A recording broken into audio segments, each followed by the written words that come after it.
Hi everyone, welcome to the Progea Nation. I am Zonin Prime, the leader of said nation, and I welcome you, my future and current denizens. What do you guys think?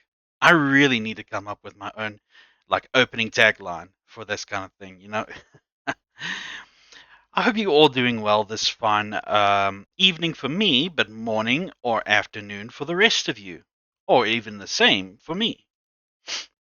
Now, I I'm gonna have to be very blunt with you, friends. I am only gonna be able to do this until 11 o'clock because I have a prior engagement tomorrow, and I'm gonna need to be up and about before 10 o'clock in the morning for me, in order to tackle this engagement. So I'm very sorry about that, but unfortunately, these things happen where prior plans happen, and well, you gotta you gotta sort your priorities out, right? Hmm. I have a positive message for tonight. It's simple, and it actually goes well with tonight's verse. That is, don't worry. Simple, right? It's very simple. Just don't worry. Hmm. Well, okay. Obviously, it's not that easy.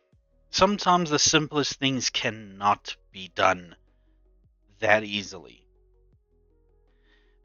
It's um it's the same as saying, why don't you try walk on water? I mean, it can be done, but how long are you going to stay on the surface before you chlunk? Not very long, I tell you that. But really, friends, what causes us to worry? Are we worrying because we are really afraid of what is to happen? Are we worried because we've been told that we have to worry? Or is it like a natural response that has been inherited to us by those before us? I'll tell you one thing. My folks have inherited that quality. Well, not that quality. It's not a quality at all. That habit of worrying. They they gave it to me because, well, just growing up, I started to notice that there were a few things that I was not so aware of, like worrying if my folks can are having a bad day, worrying about if they have a headache or if I'm making too much noise, this and that, this and that. That all came around age 12, and since then my worries just with them have just grown more and more and more. It is, for lack of a better term, it is worrying for a 12-year-old to be that stressed out about their folks. But it is. But I always thought that it was like a good trait to show that I care. But recently, I've become less worried. Like ever since I started streaming, I was always worried about whether I'd be popular enough for people's viewing. Would I be charismatic enough? Am I popular enough? Am I relative enough?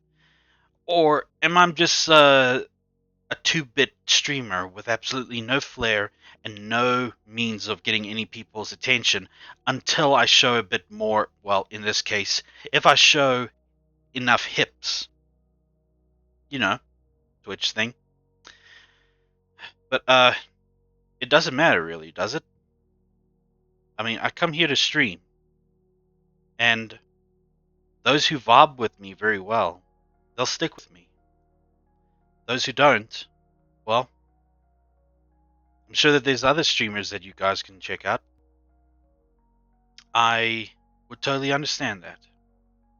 But I am not going to go to a level that I'm not comfortable with, such as lewd material or anything like that. So that's the thing. I will maybe be lewd at sometimes. I might like show a bit of lewdness here and there, but I will not go overboard, and I will not show it 90% of the time. Anyway, so I've got really nothing to worry about on that side. I got plenty of friends who are sticking with me, and they are showing up when they can because they got busy lives too. I cannot expect them to show up every time I'm streaming. So I'm not worried that they will not show up or not. I am confident that they will want to show up. But different time zones, different priorities, different wake up times, you know? As for the job situation, which I mentioned to you guys that I am no longer worried about that aspect because, well, if it's meant to happen, it's meant to happen. If I'm meant to get a job somewhere, then I will. I have my profile out there. People can see it on Indeed and everything, and go ahead and call me up. My details have not changed, apart from maybe one or two.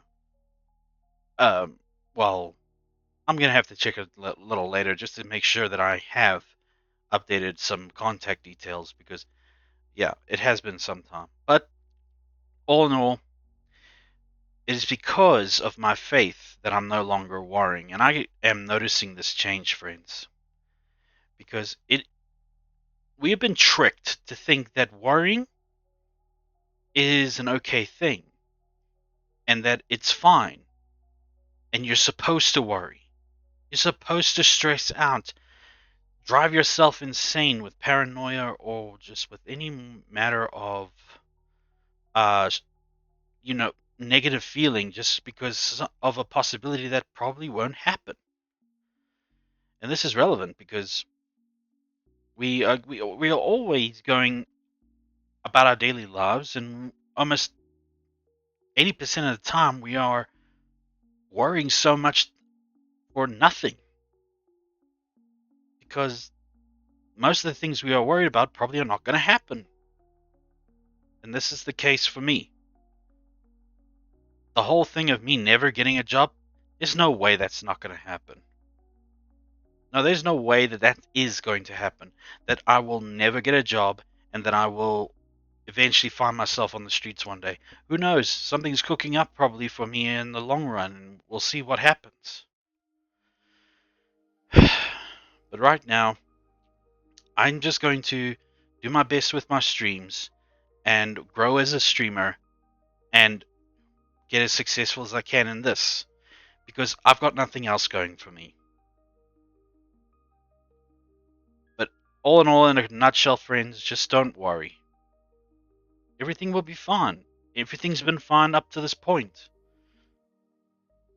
Just because an alarm or notification telling you that somebody said something stupid and the markets have gone down doesn't mean that it's a reason to get so worked up about. No, just don't worry, man. Don't worry. Now, as for the verse for tonight, it is from Matthew 6, verse 34, and it says, "Therefore, do not worry about tomorrow, for tomorrow will worry about itself. Each day has enough trouble of its own." Now what that correlates with my message earlier is that if as believers we mustn't worry. We must not stress about what is to happen tomorrow because tomorrow hasn't happened yet. And get this, God has it all under control. What happens tomorrow is none of your business right now. When tomorrow comes, you will be there to take care of it. But get this, it's already been taken care of, but it's been taken to the point where you can manage it. But this is not just the only thing that we should do. We see when it comes to God, complete trust in Him is required from us. It is vital that we see that God is in control of it all, that He has everything under control, and that there will be no harm that comes to us and that will destroy us, and no trial that will overcome us, because he will only send the trials we can conquer. Now, I remember saying this to somebody, that they must, saying this to someone. I don't remember who it was, but I remember their reply. I said to them, put your faith into the Lord God. Put everything, from what you're going to eat tomorrow night, what are you going to, where your finances are coming from, and all that, and all that good stuff. But then they replied to me, saying to me, but that's all well and good, but I cannot trust God to put food on my table every night. I need to go to work and I need to get the bacon so that I can bring it home and feed my kids. See, this is a metaphor, friends. The whole thing about trusting God with everything. Yes, you are going to go to work and you are going to provide for your family with that kind of thing. That's expected of you. That's expected, because you while it's good to rely on God for everything, it's also important to know where you are capable of sorting out the problems yourself. In this case, this person that I spoke to thought that I was just telling him to give up everything just so that he can trust God. Not exactly. It's that you do not know if you're going to have a job tomorrow. You do not know if you're going to get food the next night, but you are in the confidence that you will. Why? Because you're in a state where that you still have a job. Every single day we go to work, well, those who do go to work, they are comfortable in the fact that tomorrow they will be right back where they are to make money and to receive it at the end of the month or at the end of the week, depending on you, and that they will be able to feed their children. Who knows? One day you come to work the next day and that company is up in flames and you have no job anymore. Or you could get fired. Or you have an accident, and who's taking care of the children? And the wife or the husband or whoever. I'll tell you who. One less person, that's who. It's a scary thought, I know. And it's quite traumatic to bring that up, but it's a fact. It is a fact. Every day is an uncertainty if we are going to make it back home, either with the job or alive. Because you guys have seen how chaotic it is out there. You've seen how many dumb driver videos there are on Fail Army on YouTube. You've seen how people drive. It's inevitable. You're going to find yourself someone who is far too careless to care about your safety or theirs, and they're going to take your life along with theirs and anybody else who was in the vicinity at the time. This is an example, of course. A lot of other examples can follow through, but they're too grim, so I won't go there. But I will tell you this.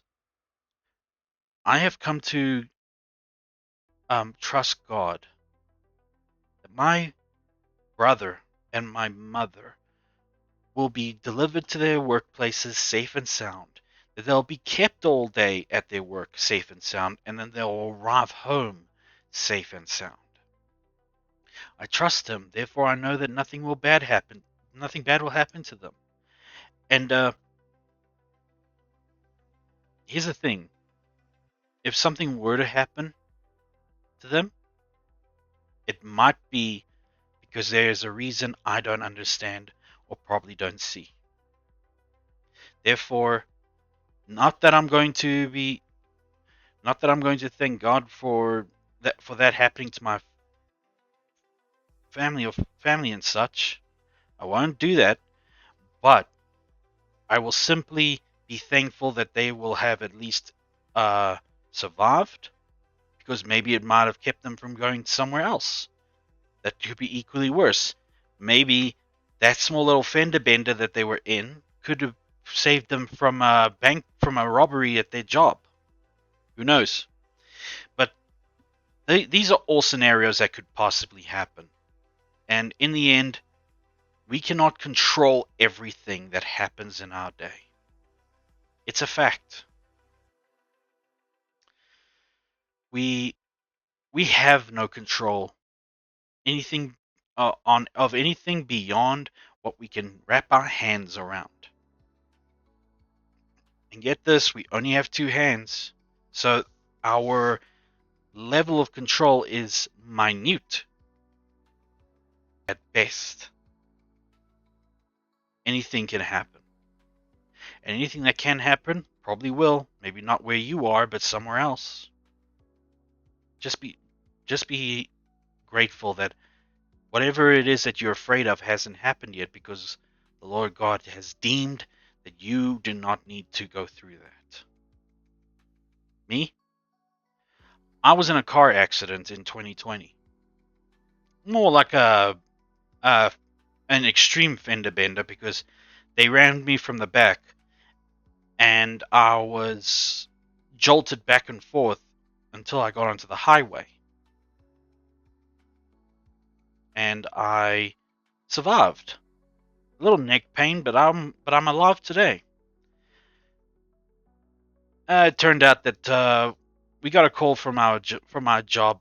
Well, I got a call from my job later that no one was going in because there was a massive there was a break in, and the place was just covered in pepper dust because they installed a new alarm system, and I would not have been able to work in that environment because I have been in a building after a few hours since the alarm went off, and there was also pepper spray there, and I have felt what pepper spray does to both the nose, the eyes, and the lungs, and the throat. So no, thank you. So I missed the day, the kind of extreme way to get me to not go, but hey, it actually provided me ways not to go. It provided me not to go for 2 days because I had to search for a rental vehicle. But it also allowed me to still get paid on those days because I was still on hospital leave according to the doctor, as they said. But because my because he said even though there was no real damage, still I needed 2 days minimum to get over the car crash. So I did. In the end, I was saved a lot of discomfort and, of course, a trip back home with obviously maybe a hijacker or two waiting for me on the highway, because we did go through this one area that it was a hotspot for hijacks. And around 2 o'clock in the afternoon, it would get congested terribly, all the way up to 7 at night. It's that bad, or at least it was. I don't really know anymore because it's been 2.5 years since I've been there. Anyway, all in all, trust God. Leave all your worries with Him. Keep your stress with Him, your fears with Him, and watch how your world will transform because of it. Watch how beautiful you will see things. How beautiful you will see things, and how you will. Let me rephrase that. That's so terrible. How you will see things in a more beautiful way. The grass will be greener, the sky will be bluer, and get this, that annoying neighbor's dog won't be so annoying anymore. Yeah, because you're going to leave it in God's hand. In a nutshell, friends, trust God and leave everything that worries you and stresses you out in His hands. And just watch how simpler your life will become. Amen. Now, that that's over with, might have realized that I've actually turned off the sensitivity of the model's eyebrows, because they were showing that I was sad and all that, because like I had a worried expression on my face, and it would be contradictory to the whole point I'm trying to make, right? There we go.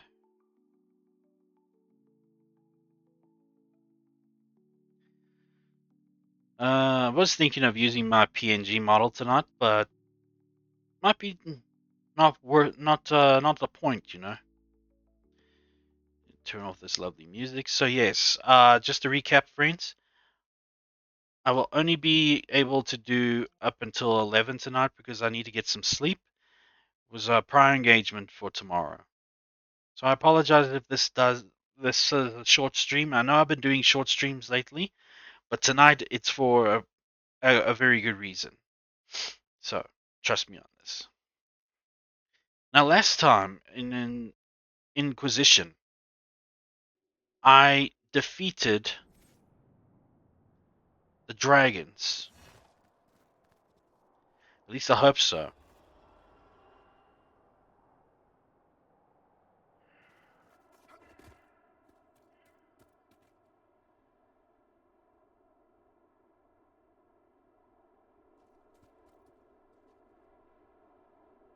Anyway, the purpose of beating all of them was to gain a Dragon Hunter set. I was told that it's actually one of the best items, set items you can get in the game. So I thought, why not? Hunt down the dragons and take them down and earn a special armor set. Also, congratulations to my good friend the Little Guppy for reaching 400 followers last night in PST time. PST, yeah, her time. 400 followers, and for all of you who wish to help her a little bit, go to her Twitter. It is the Little Guppy Twitter, and just like a like her artwork, so that she can get chosen by VGen to as employment because she's a very talented artist, and I fully recommend her. She's got some of the most beautiful works out there, and she could use all the help, friends, basically. So please do that for her. It will cost you nothing except a few moments and a click.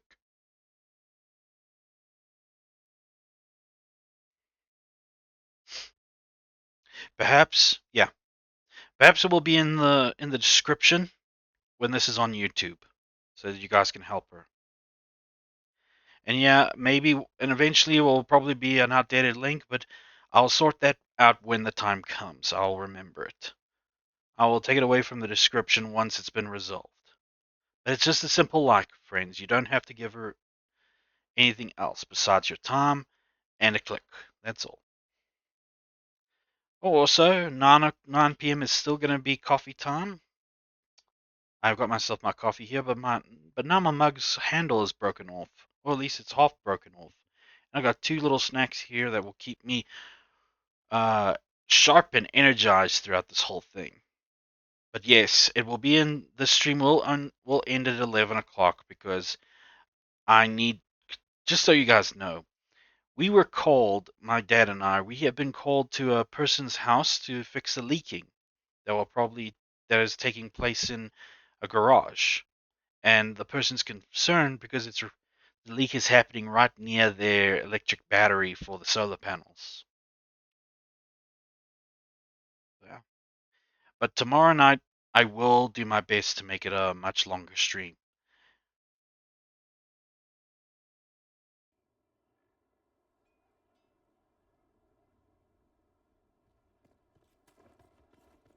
For a moment, I thought there was no sound.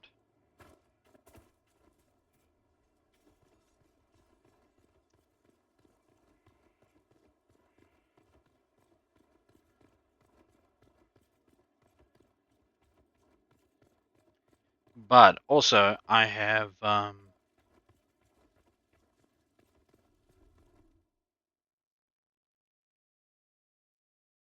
I have reduced reduced the volume on my headphones because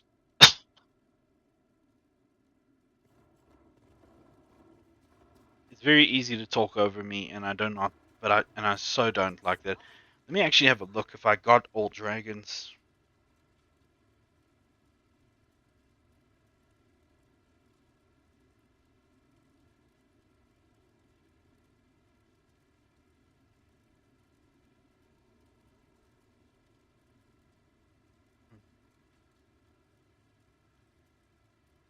Wait, yeah.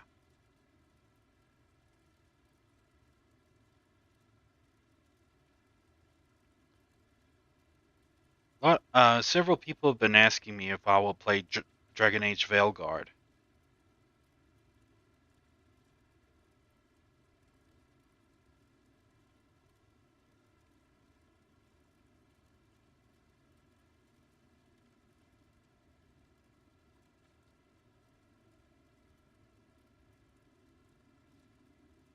Uh,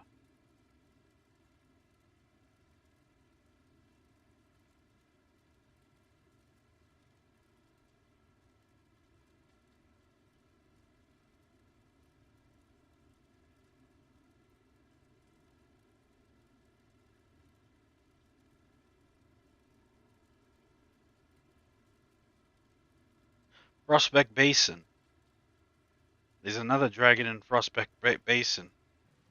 Apparently, he is a part of the DLC, and since I've got the Game of the Year Complete Edition of Dragon Age Inquisition, I should have access to him. So let's find him out. Let's find him, shall we?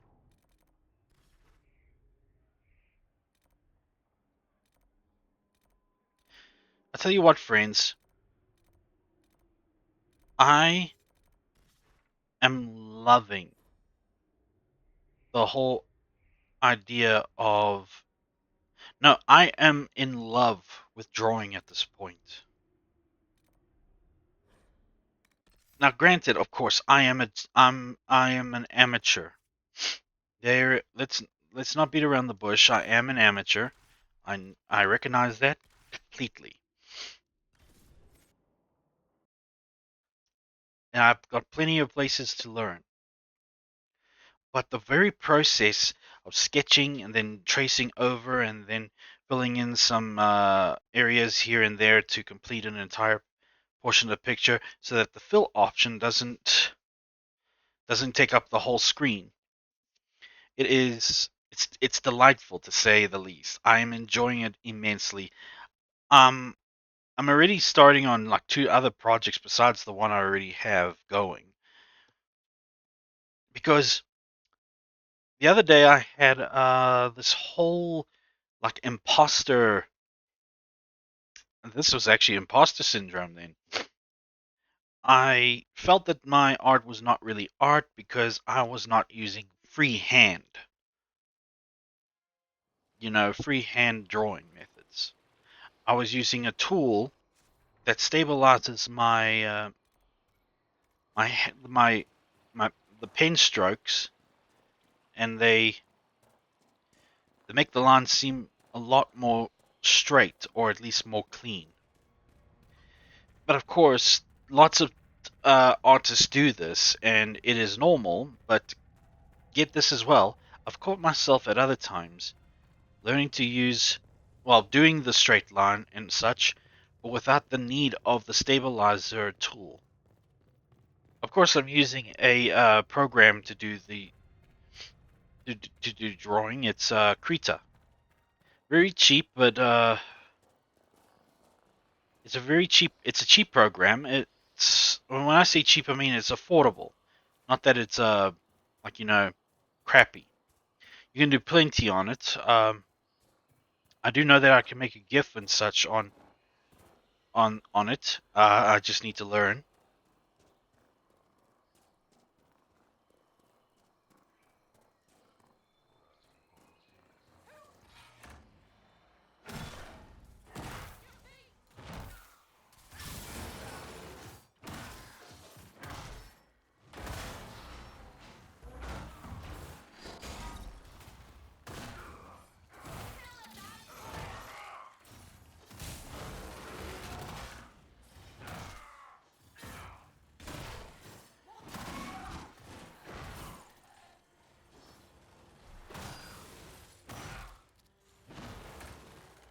Yeah, I'm enjoying it immensely just to create something. See, my whole problem back in the day, at least in school days or when I was a young kid, is that you only had so much paper in the house, and Lord knows I needed to go through so much paper one time in order just to draw a decent picture. I actually took up a few interests of drawing from a few, like two choice anime characters. It's that Zoe or in uh in Japan she's called Ichigo. Uh, from Mew Mew Power. Yeah, I was into that back when I was like 12 or maybe even 13. I had no other anime to watch except the friendly type that they would show on TV. But anyway, I tried to draw her in a specific setting when she had like this forlorn look on her face, and I was pretty good. But how many pieces of paper it took me to get over that? But what I'm learning now, wow. Plus, I'm learning all the different tool techniques one can use.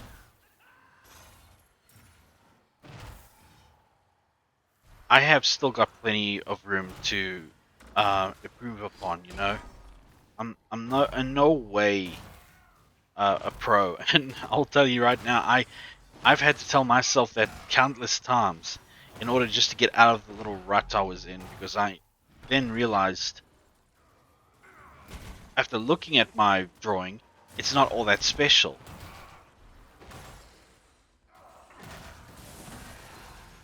These guys are tough for some reason. What's going on here?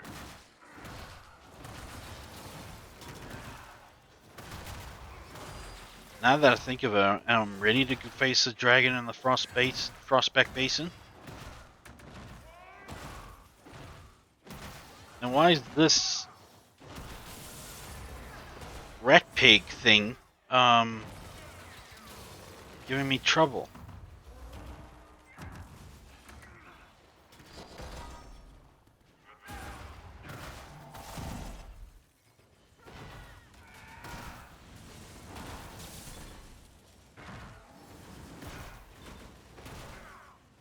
Dude.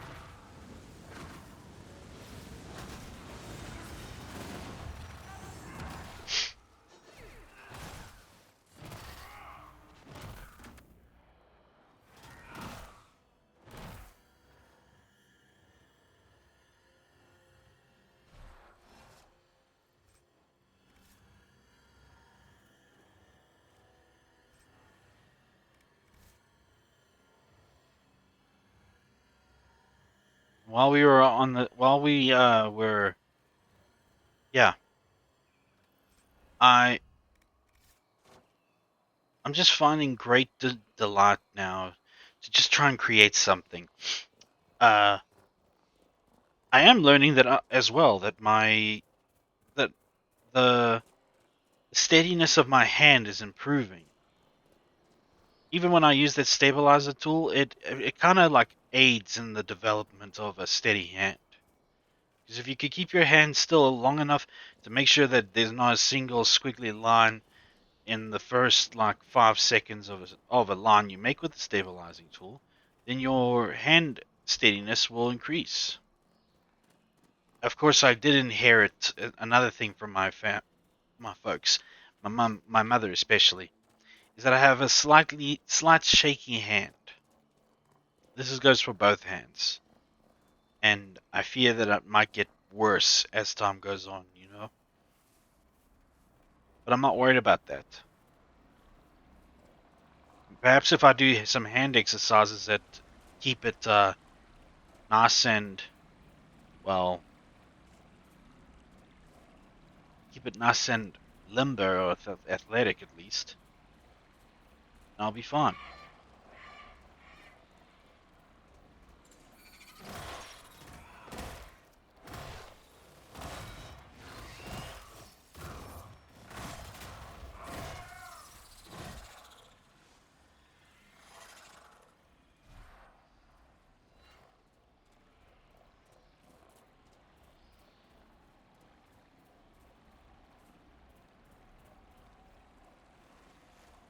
Off topic, of course. I was flipping through Instagram and I came across this one particular scene in Big Bang Theory. It's when Sheldon meets James Earl Jones. And James Earl Jones gives off like the vibe at first of the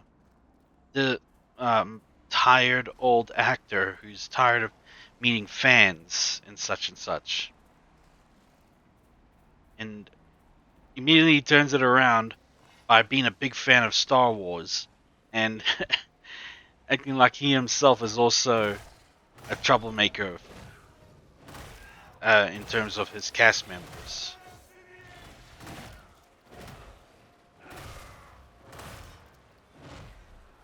I guess that's what every fan of any genre hopes when it comes to meeting their favorite actor and those in the media that they choose to watch. Is that the actor is cool with them, but and that the actor, doesn't show a sign of another one. But gotta understand that you are probably like number 485 this month alone of fans that are trying to meet them.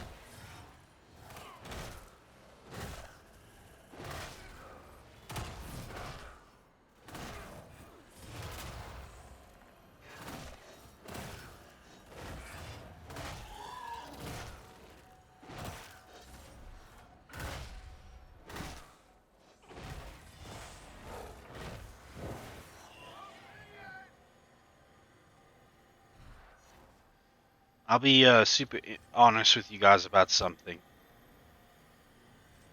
I'm somebody that can take something incredibly serious when someone says something either, you know, very stern or very like, this is a fact, but I don't really care about your feelings. That kind of way. Or even if they don't really mean it in a horrible way. But I have taken, known to be taking things seriously, especially when there was no reason to take it to such an extent. I've always been that kind of person, and I won't say I'm proud of it, but I cannot help myself sometimes. But recently, I've come to find out that I'm not as touchy or sensitive to that degree anymore.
Lately, I've just been feeling that I guess my feelings are just tired of being hurt.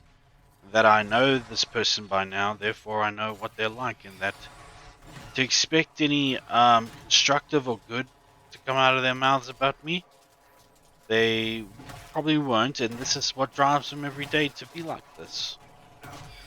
So I guess that my mind is finally accepted the fact that there is no hope for this person, so rather just not take it seriously. That, or it's because some mental exercises I've been doing have led me to become a little bit more resistant to any personal attacks.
Yeah, I might not be so ready for the dragon that I'll eventually come across, but we'll see.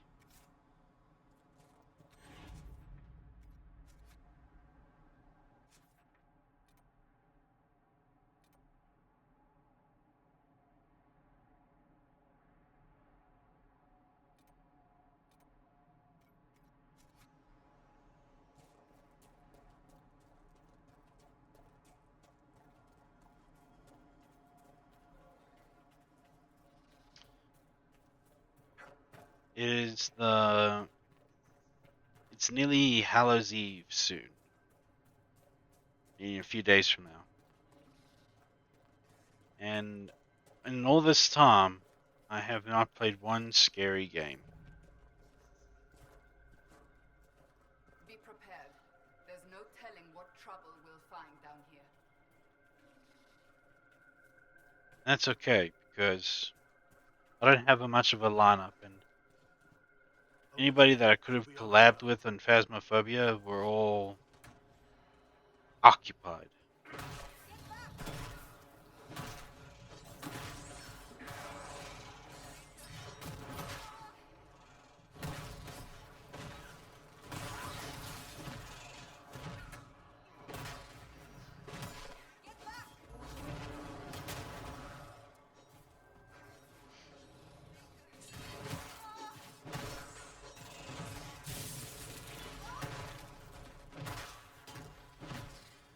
Still standing.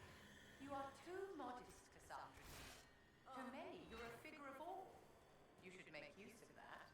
I use it in the service of the Inquisition, when I must. Inquisitor. Still finding it difficult to breathe, but I'm not strewn across the landscape, so thank you. I'm Colette, Professor Kenrick's research assistant. I was hoping to conduct a survey of a Tevinter ruin in the hills. I may not have chosen the best route. You're Kenrick's research assistant, so that makes you a student at the University of Orlais? It does? Why?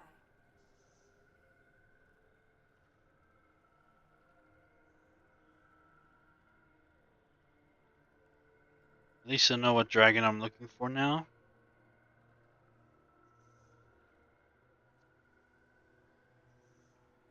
If I've said something wrong. I'm sorry. That's usually asked with skepticism. The university accepts those worthy of admission, though elven students are few.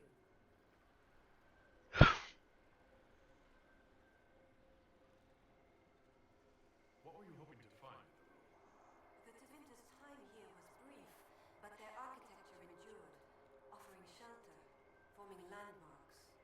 Ancient Avar would have encountered these structures, which certainly predate Inquisitor Ameridan. Evaluating the ruins could offer insight into the region's history, once I can get set up. You're still going there?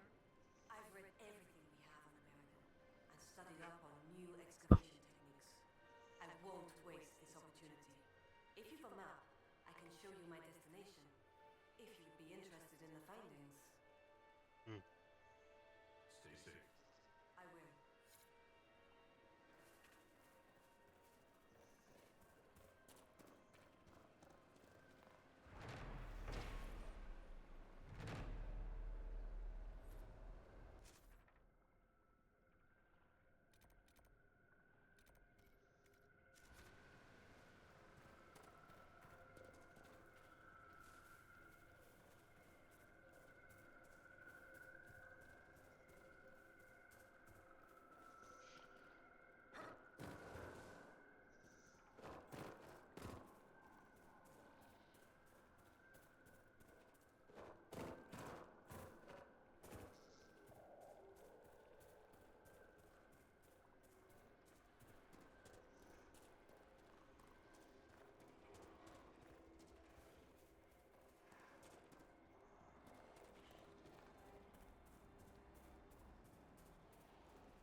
Recently, I've come across what is known as well, the channel's name is Chat Music,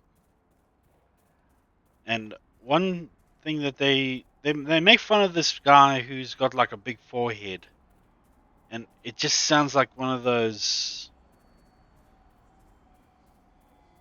I don't know what you call it, but it's something like epic music or something.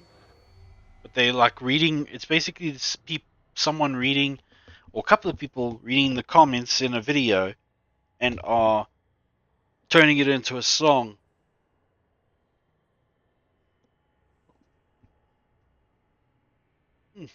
It's also very catchy. All of a sudden, I'm so tired now.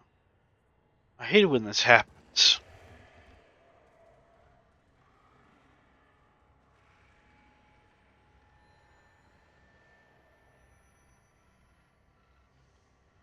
The past few days, I've been watching Free Aaron or something, Journey Beyond Journey's End or something. Gotta say, very pleasant anime to watch, especially considering that the elf is over 1,000 years old, and she's just got that permanent "I've seen it all" face.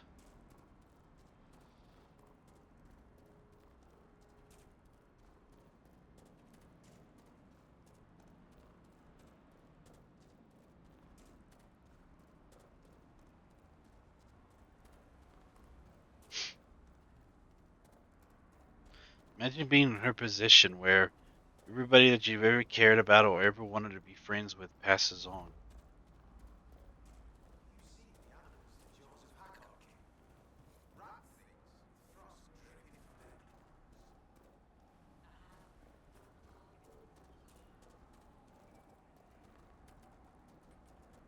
What is that commotion?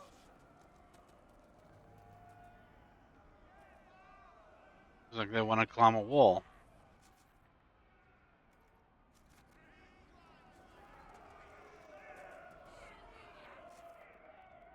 What am I here to look at?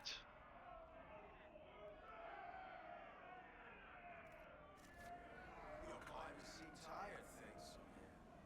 More hunting. Is your whole beast bred? We hunt as well as ever, Thane Harrison. You would be safer on the shield of the Joff.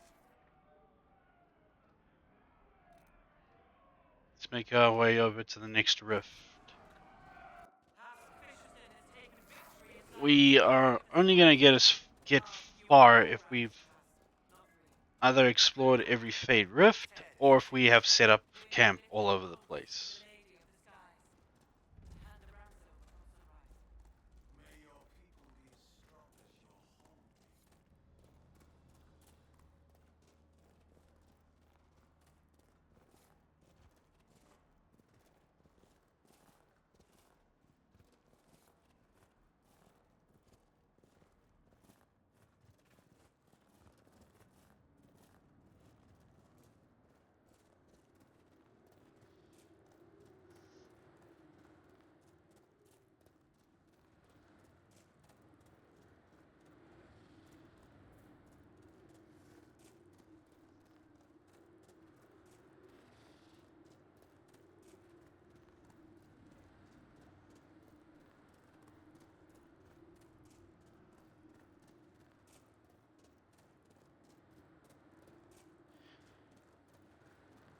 I'll let you guys in on something. I will not say who it is. I will not mention names. But ever since like maybe a month after I met them, and this has got to do with streaming. This friend of mine promised to make me emotes for when I become affiliate. I asked them maybe a week and a half ago how they're coming along, and they told me mine are kind of like on the back burner, like the least most prioritized.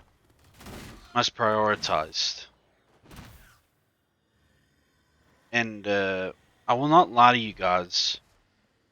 It did hurt a little bit when they said that it's on the back burner. Because well, they got commissions going, right? And they were doing it for a favor, so therefore it is now considered a, you know, I will get to doing it, but in my time kind of thing. And I'm affiliate, well over affiliate. I'm an affiliate for over a month now.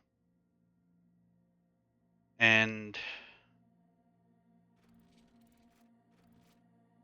it did kind of hurt. I will not lie to you guys. It did hurt that they said that they would do this for me, and that it's essentially now been put on hiatus for indefinitely.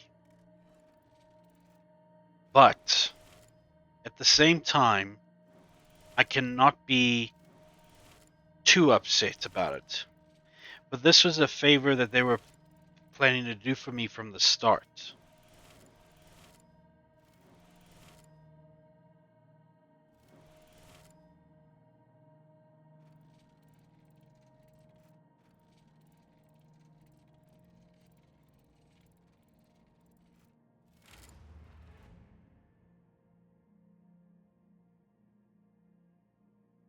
A favor. While they do missions and such. So I get it. They need to make money, and unfortunately, I cannot pay them, but they're doing it for me as a favor. So therefore, I know that I cannot really complain about it. At the same time, I still feel bad that I was basically pushed to the end of the line, to the back of the line, above all others.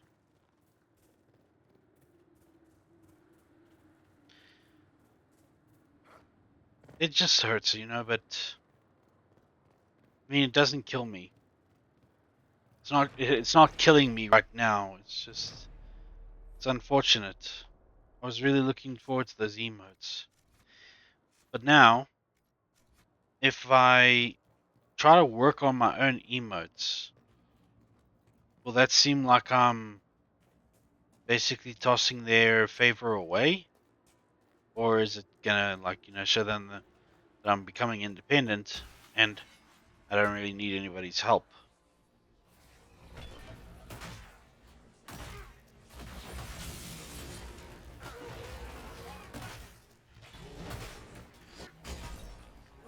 Again, I have no reason to be mad at them. I'm not.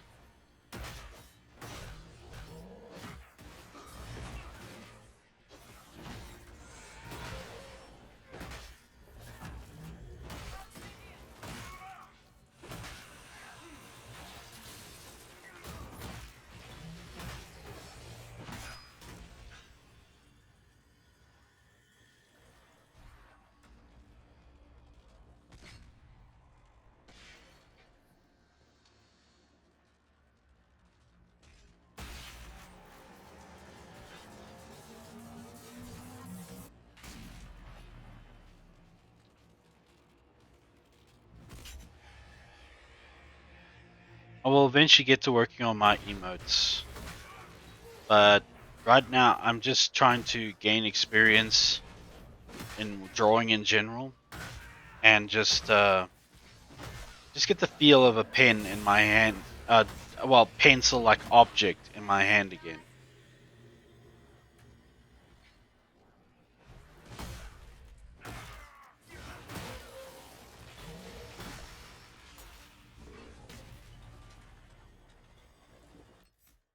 I'm gonna have my coffee now. Maybe after I've had my snack, because it's like 2 minutes until 8, so that's when my scheduled snack time is, because it's been 3 hours since I last ate. The snack, just to let you guys still know, it is like 2 crackers or something with a bit of a cheese in the middle. Carbs and fat combined with a bit of protein, because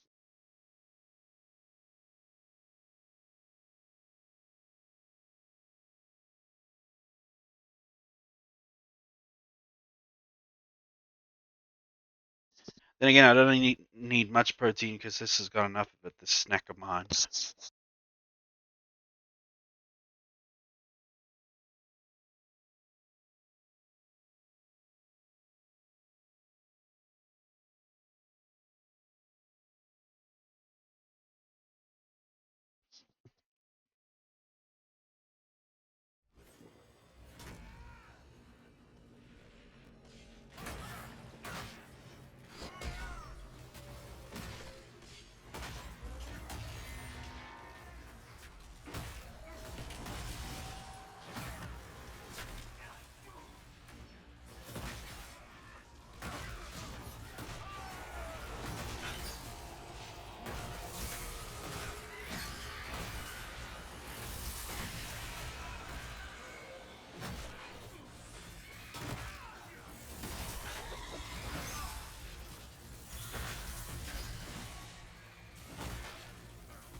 Also, guys, pardon me for speaking with my mouth full,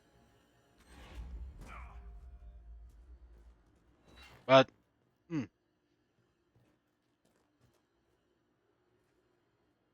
you alright, Lady Vivienne? Whatever are you talking about, darling? In our last fight, I saw you take a blow. If I'd been there quicker, Oh, aren't you precious? I appear to have offended. No, dear. You couldn't possibly offend me. anyway, as I was gonna say, if you guys remember, well, they're not very far along, are they?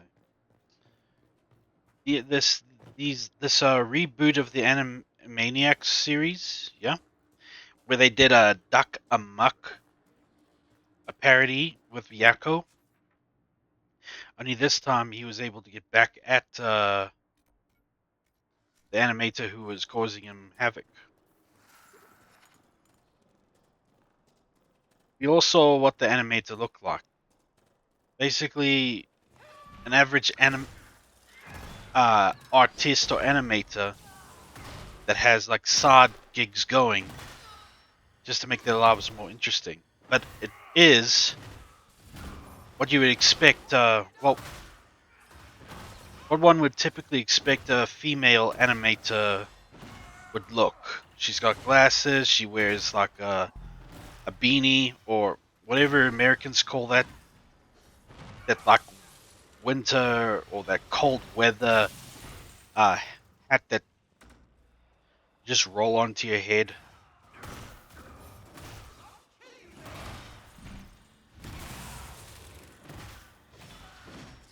I see Kiwi the pirate is online. If I get enough people watching, then we can raid her. Then I've only been a acquaintance, but I've never really shown that I'm a friend or anything. So mayhaps we can try and raid her, despite the fact that I might not have much people on. I'm assuming because don't have anybody here yet, and well, first hour has gone. But they say that you will be that most likely, especially on Mondays or the beginning of a stream week, within the first 2 hours you will get a hello or hi or whatever from someone.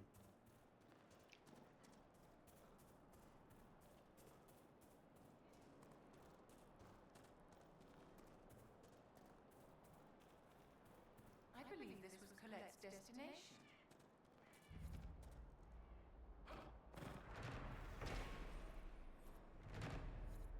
This can wait.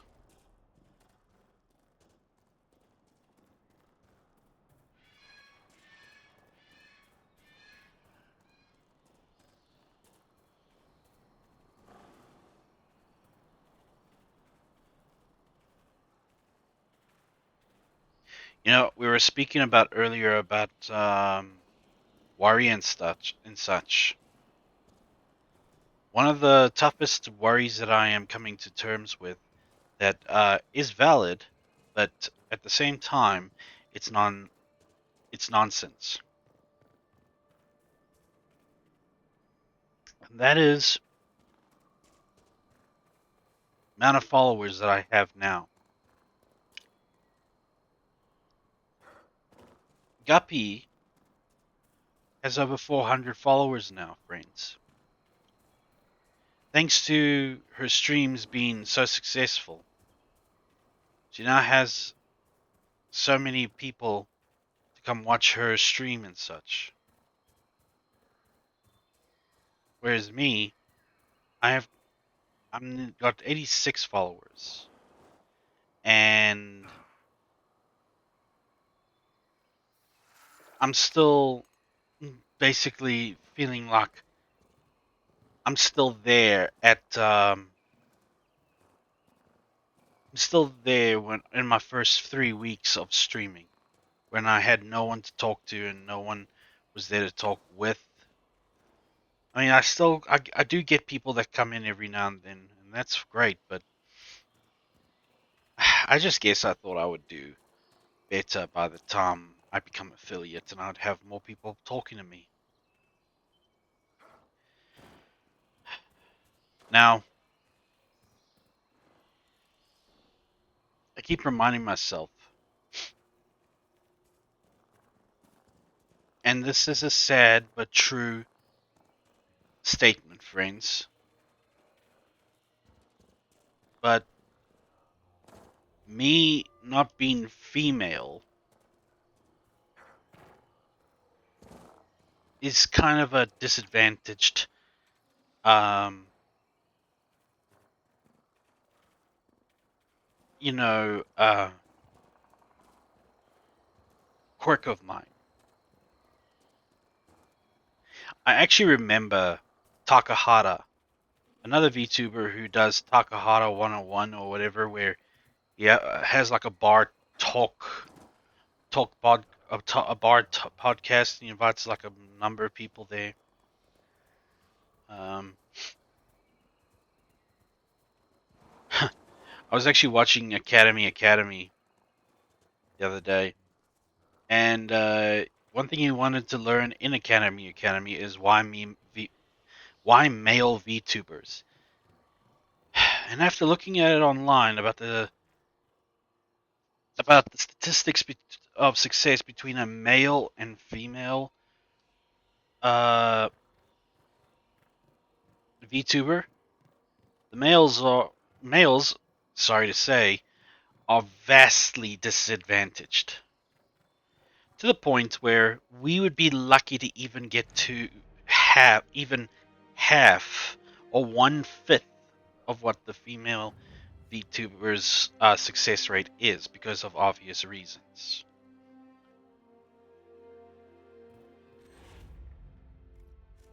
And like Metallica said, it's sad but true.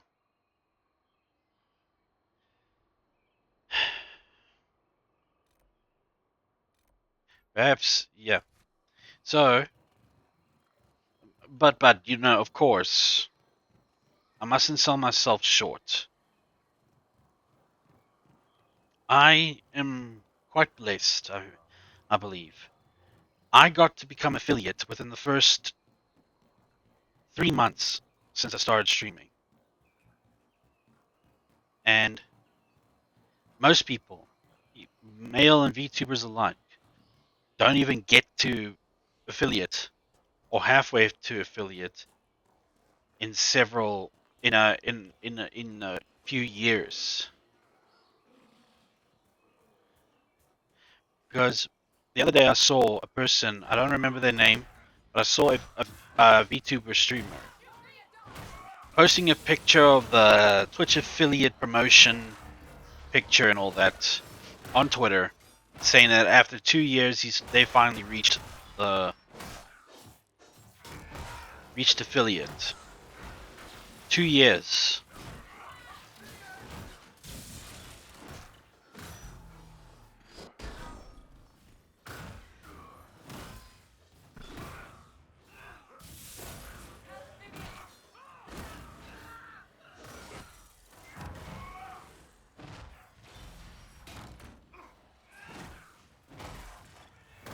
Now that could have been me. Someone who would have become affiliate eventually, but only after 2 years of doing things myself, learning as I go by myself. But thanks to Guppy, my progression was quite hastened.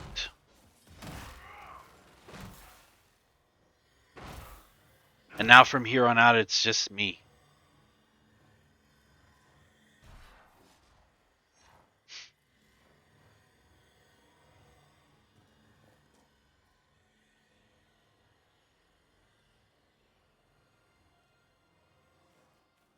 Just hear me out on this one.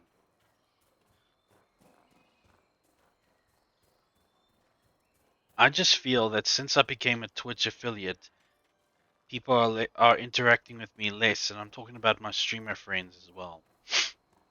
That they are interacting with me less, they're talking with me less, and such. I don't know. Maybe was this part of the plan, or I don't know. Did they just get sick of me? And that the phase of he's new to the group is over,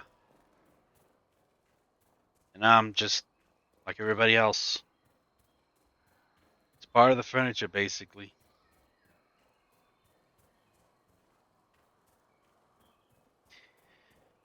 But that would be pessimistic to say and think of, don't you think? Because they helped me get to Twitch affiliate, and they have not asked for anything in return other than, from time to time pop in. We'd like to hear you out, Zonin.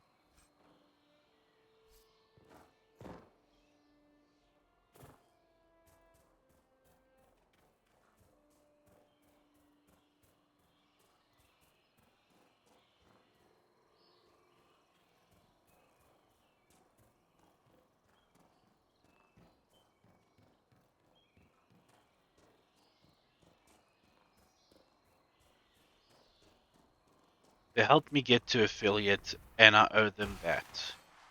What I do with myself from here on out, that's my choice.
they're still friends with me. They they just have their own priorities, and they just managed to, at the time, push forward for me to get to affiliate. Now from here on out, it's just So you are 78th in line to the Navaran throne, Cassandra. That is rather far off. Even so, many enjoy the idle life afforded by the most distant of titles. You could have been provided with luxury if you'd remained in that life. I am ill-suited to finery, Vivian. Besides, I can accomplish more as I am now. You pursued duty and responsibility, a path that took you next to the Sunburst throne. Well played. I try to do the Maker's work. Where I stand while doing so is unimportant. You must admit, it does help.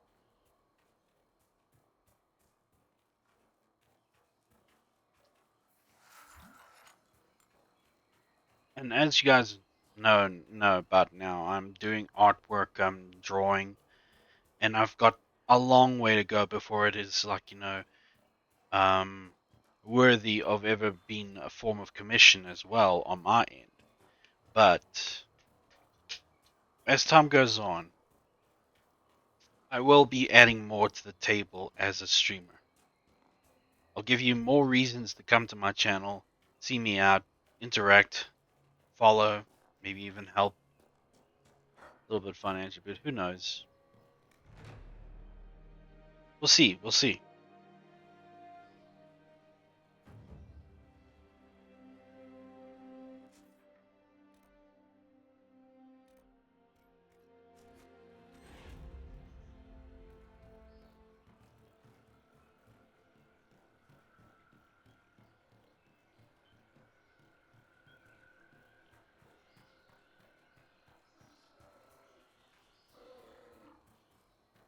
Well, the drowsiness is wearing off. Suppose this is how that happens when I have settled down.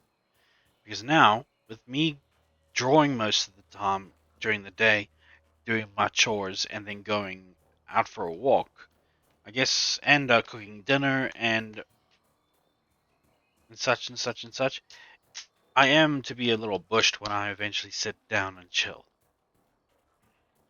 Such as what I'm doing right now.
The freaking pig rats want to have a fight with me.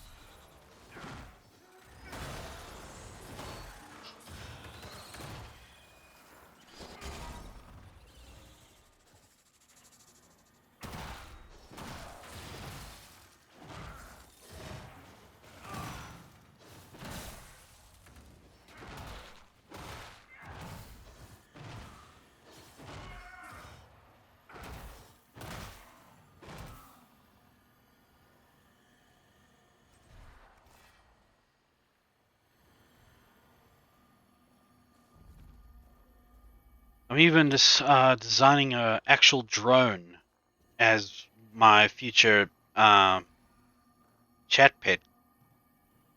I figured why not a drone, right? And I'm not talking about the ones that we have nowadays. I'm talking about ones that you would find in sci-fis that are just little orbs of levitating metal and glass size. And they make like weird sounds just to show that, yeah, I'm consciously aware, good sir.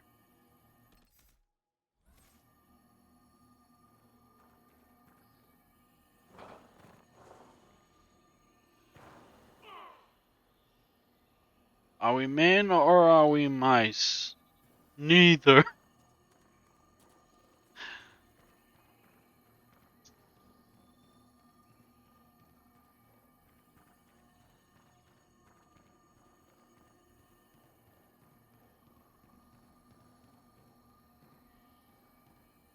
Uh, mm, need to be careful.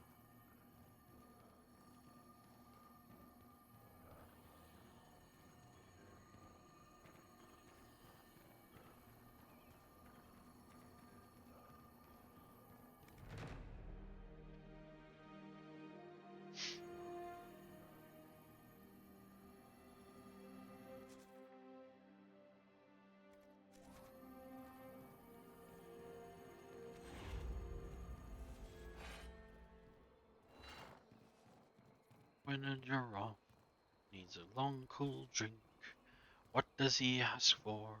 What do you think? When an elephant's got a real big thirst, what's the drink he thinks of first?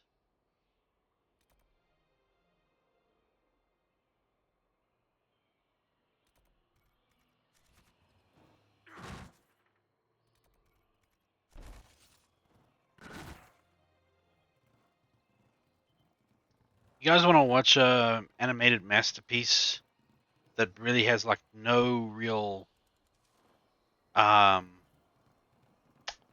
plot of its own, except that it's all about animals just playing sports.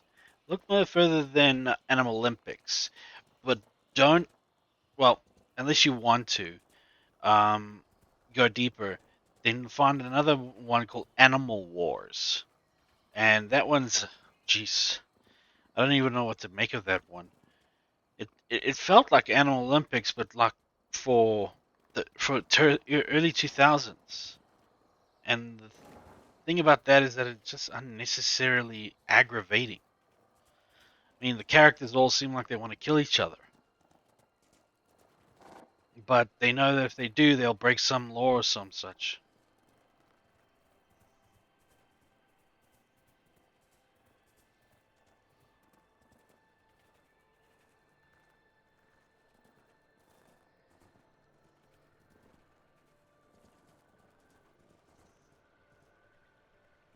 Hmm.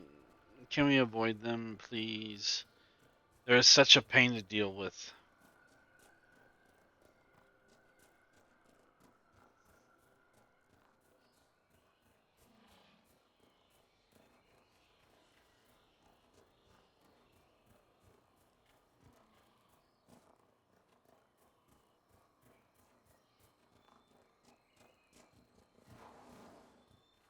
But Animal Olympics was clean.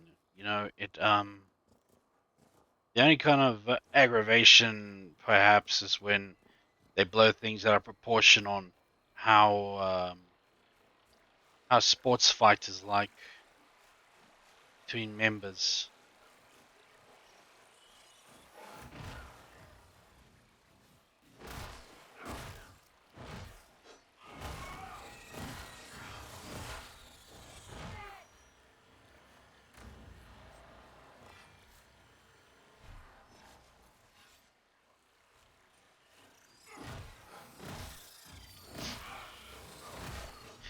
Oh, and since we're speaking about animals and such, you all remember Goof Troop, right? Now that is a series and a half. I call it a series and a half because get this, friends. Not only did it like help us peer into the lives of Pete and Goofy, two two characters of Disney's roster that had nothing to do with each other until like the 1990s, when they would like often pair the two as buddies or something. And maybe in Goofy Movie, Goof Troop, and Extremely Goofy Movie, they they have a history, right? But anyway, but in Goof Troop, but in anywhere else, they're like total, like oh, I'd rather be bullying Mickey instead of you, Goofy, because you don't know any better. It's that kind of thing. But anyway, and in Goof Troop, we get the laugh and toms of what it means to be a Pete. But to the point that I'm trying to get to. You all remember his wife, right? Peg, Peggy, or whatever. Or yeah, it's Peg. Now, get this. She was the Pixar mom before Pixar. And let's all be real here. Pixar moms, wow, they're very defined by the curves that were given to them. I mean, yeah, it's true. But Pig was there before it all began as a thing. Like you you fell in love with her the moment you saw her, and the moment you heard her, she was pleasant until she gets mad. I found that out today that yeah, she was the Pixar mom before Pixar moms became a thing. And honestly, I'm not surprised.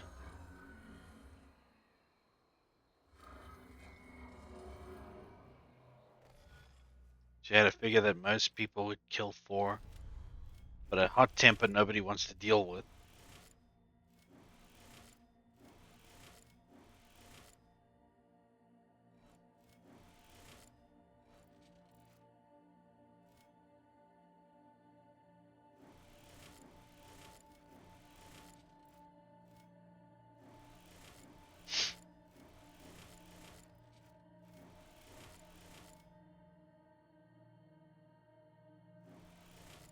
But of course,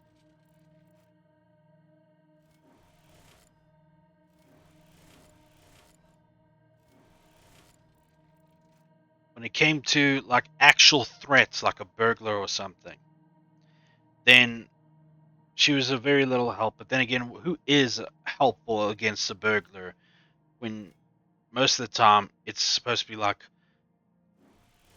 friendly, wholesome family time, right?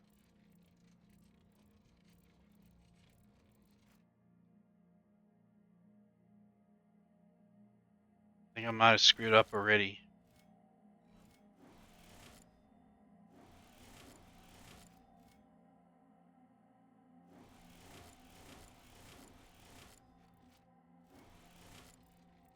Yeah, I screwed up.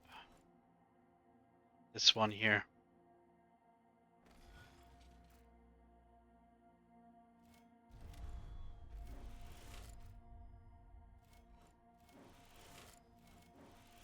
Now, if you go rating me as a furry and all that, then, which I mean, fun, whatever, but you gotta be asking yourselves like the very important questions, like, were you ever infatuated with a cartoon character that was either a anthropomorphic creature, like like an animal, or that, so close to human you basically could say they're humans but just with dog face features, or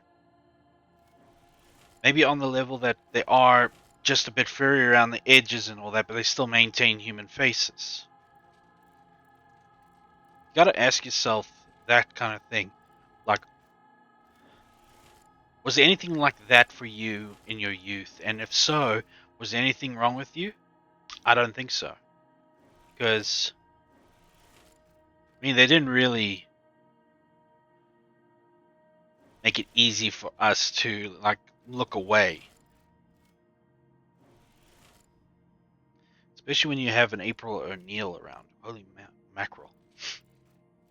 Pardon me, friends.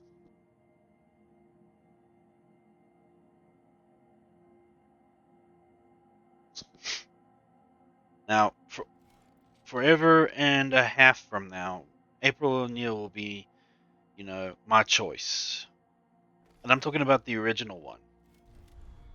The one that didn't have to go woke in order for people to like her. Or didn't have to go through like 19 different variations till people noticed.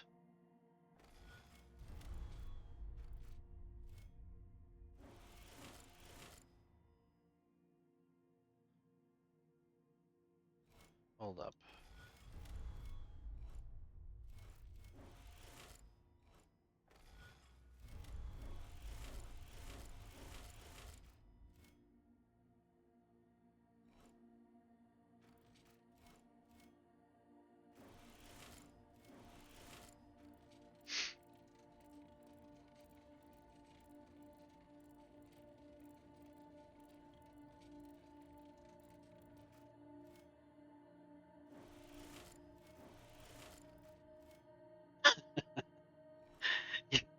You know, sorry for the topic change, but this is related to the Grumps. Uh, I love it that there were moments when Aaron and Dan get into like some conversations. Of course,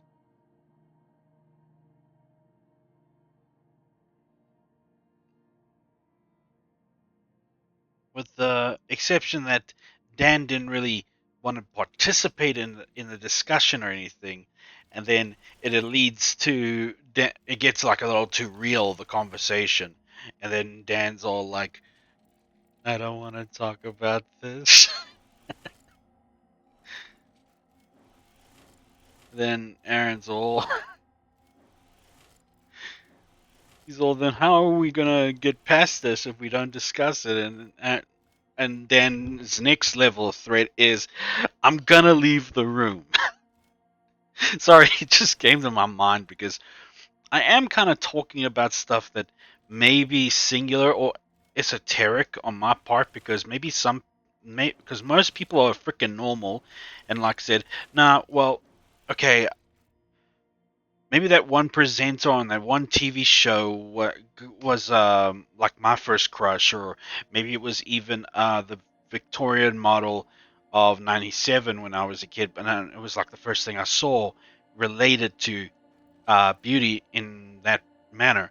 So I guess I am just the weird one here, because my taste in women goes to such extreme lengths that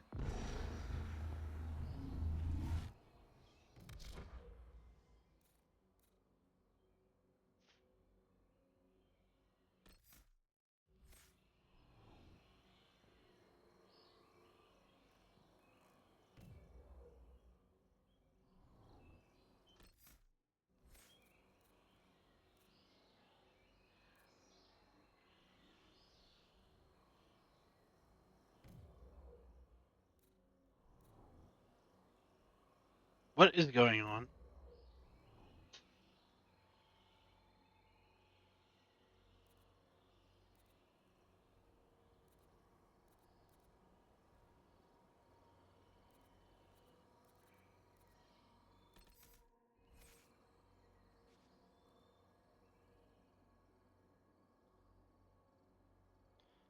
What did I do?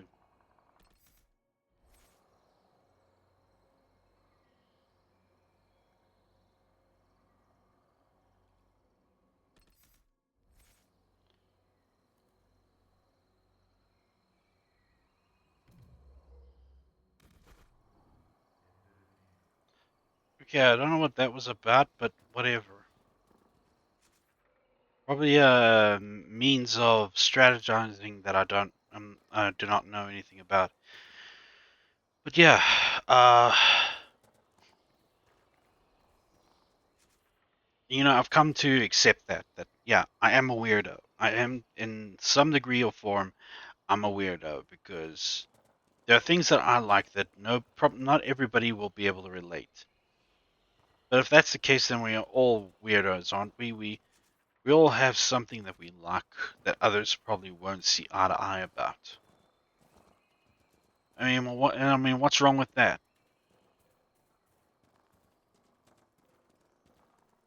Why is this place specifically filled with mushrooms?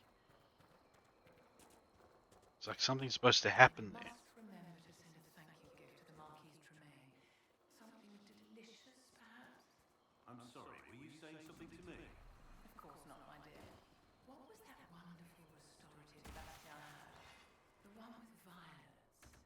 The Heart of Spring, from Vachel. Yes! Wait, how do you... I wasn't always a drifter.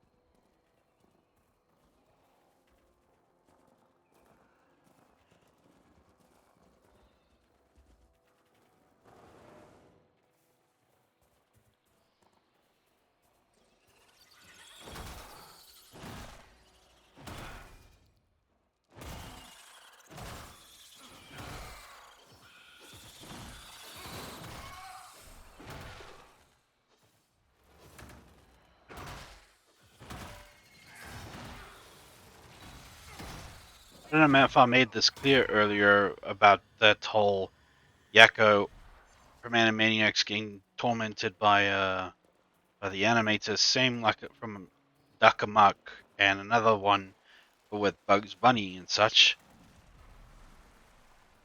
Which may I add, it was 1922 that happened to Daffy. So it was 100 years ago in 2022 that incident happened to Daffy. Isn't it weird? Isn't it weird? It's a bit that is over 100 years old.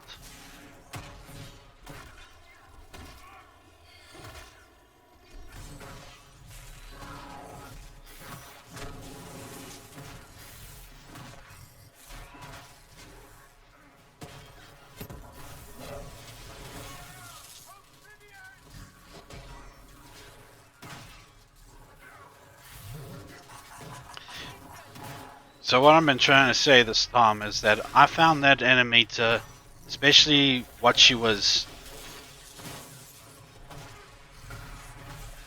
especially with what she was doing for like hobbies and such.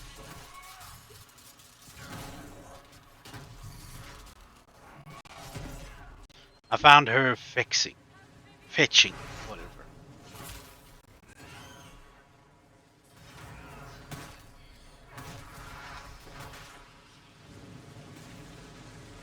Sometimes it doesn't have to need to be like a blonde bombshell or freaking Jessica Rabbit uh, clone in order to be beautiful, right? At my ripe age of 35, I've learned that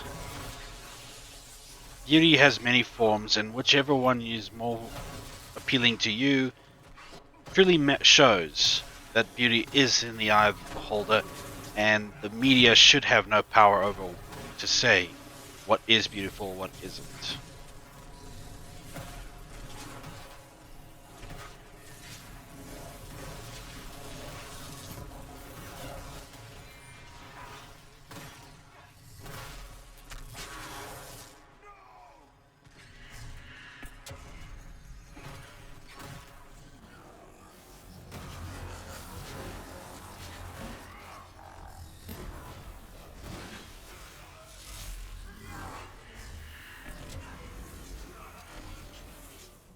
I'm getting my ass handed to me left, right, and center.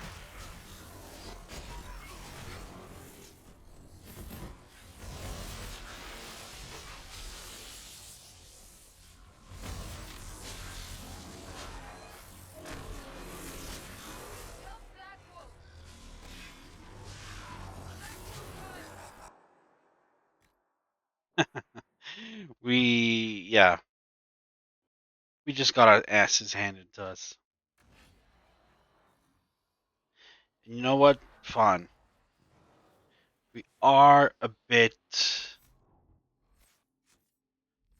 We are a bit green for this area, so perhaps instead of frost, which means if we can't handle these guys, we cannot handle the dragon.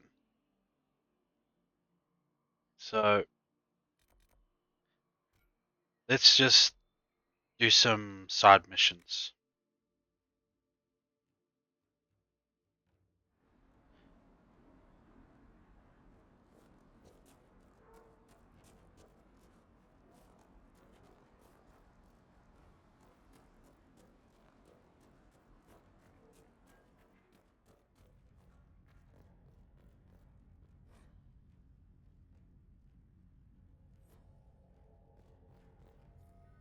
Inquisitor, I am Svara Sunhair, Thane of Stonebear Hold. You have guest welcome here. Few of our people have ever seen a Kunari. It is pleasing not to have to look down while we talk. You and your people have come far from the safety of the lowlands. We have not come to cause trouble in your home, Thane. We have learned that the last Inquisitor may have died here hundreds of years ago. We seek his body. Giving peace to the dead is a worthy quest. Any help we can offer is yours. Sadly, the Jaws of Hakon will not offer so warm a welcome. You have met their Thane, Gerd Harrison. I wager you have crossed blades with the Jaws of Hakon in the wilderness. If you would search this place for your Inquisitor's body, they will want you to pay in blood. The Hackonites are attacking my people. I would welcome any assistance you could offer. Bathing my blade in the blood of the Hackonites would be cause for a feast for most in this hold. The Hackonites are fools, and they have forgotten the old ways. But we have pledged peace with them. To attack with lowlanders at our side would make us oathbreakers. This is poor weather for me to ask that of my hold. I understand your concern. Is there anything I could do to help? Among the Avar, a hold draws strength from its hold beast. They are as kin to us. When our hold beast is strong and happy, there is joy. When it sickens and dies, it is an ill omen. Our bear, Storvacker, has not been seen in days. The hold fears for her. I cannot ask the hold to break peace oaths unless Storvacker returns.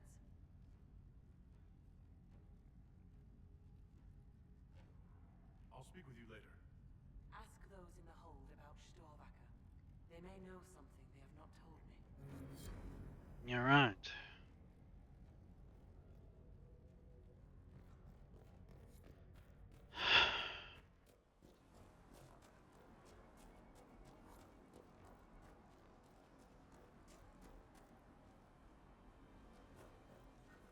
That helps him.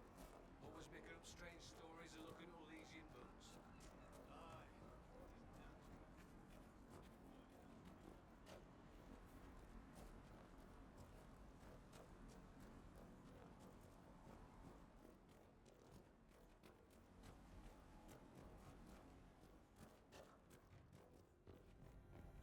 I actually like to point something out before I forget. Why do we talk negative about ourselves? And when do you remember ever starting to talk negative about yourself? I mean, when we were kids, I mean, like actual kids in our in our single digit years, we we were confident in doing almost anything. We were curious. We were brave. We wanted to do the most reckless things in order to entertain ourselves. And because of that, we often got into trouble, and because of that, we would also get bruised, we get cut, whatever. Now, I got a question. When was the first time you guys remember that you ever started talking bad about yourselves? If your answer is started in high school, then there you go. We were kids that were suddenly thrown into the world of young adults. Because of that, we have, because of being thrown into a world of young adults, we were we were not prepared for the social pressures that came with that kind of life. So when we got like our first embarrassment from being in a social situation, we then chastise ourselves inwardly that we would so stupid to ever think we'd be part of that group or be part of this group and all that. I think, at least this is from my perspective, if anybody can relate, then at least you know you're not alone. That there is someone like me out there that is just like you, at least in some way or another. Sorry, just looking for something. There we go. Uh,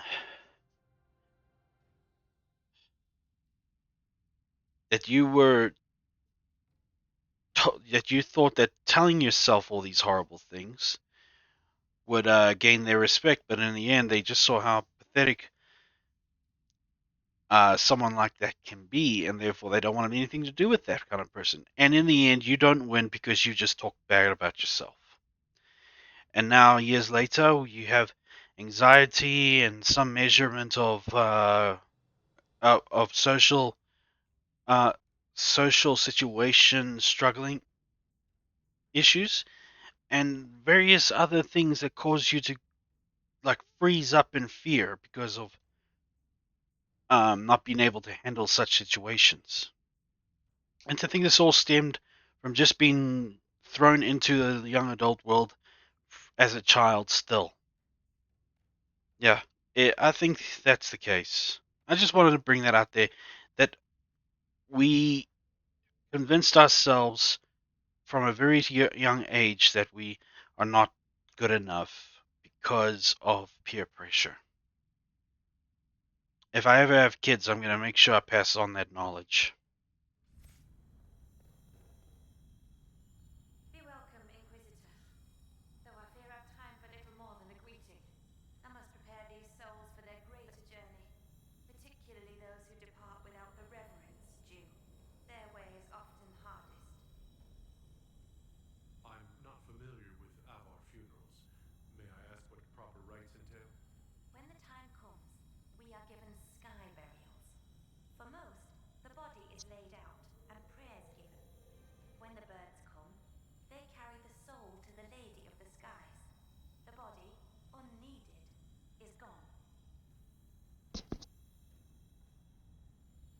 For most?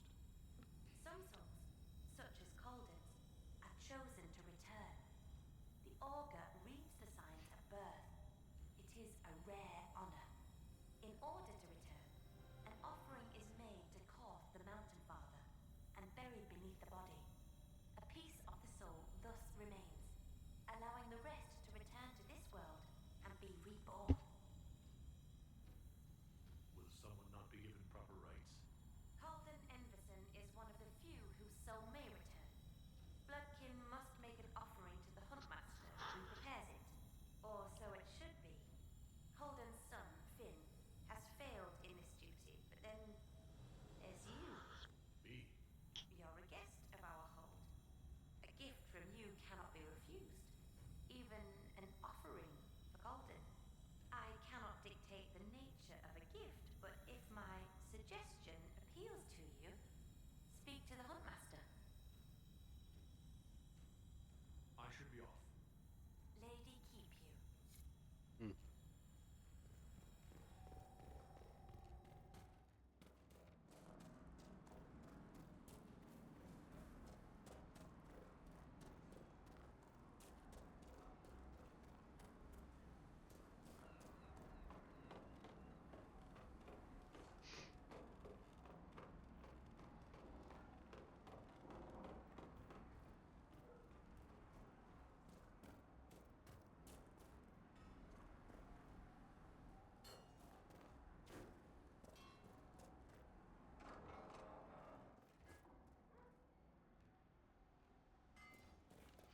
Actually, that's a good point. Let's see what we've got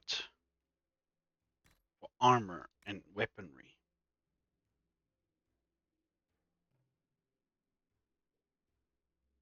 That's a sweet axe. And I don't even know what to call that. Yeah. Apparently that's all we got for weapons.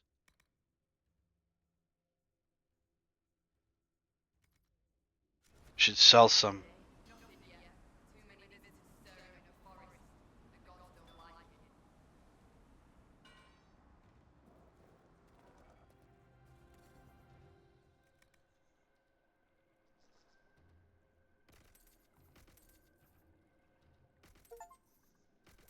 Well funded.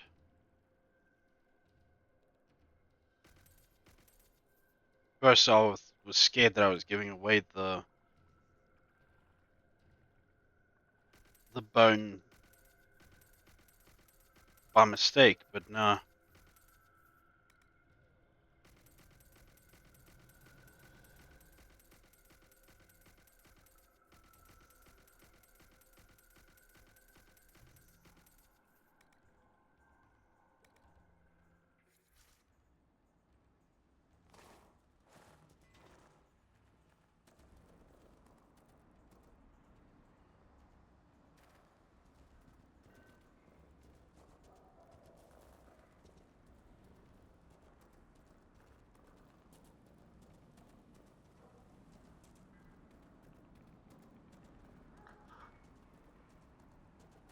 Perhaps the traps were empty. Is someone poaching? Can't be. Inquisitor, you've needed a hunter, or you're just wandering. Now you lowlanders see me reports, but I'm telling you, there are none found. Do you have any idea where Stormaker has gone? Our whole animal's a hungry woman. She might be after the game in the valley to the west. As the weather's turning, not think she's gone further. I spoke to the woman preparing bodies for funeral. She said I might make an offer. Call. How would... As a gift? Sly woman. In that case, accept an offering from the hand that gives it. Tradition says the offering's made to Koth. Only creatures who touch the god's realm will do. A mark with someone last spotted.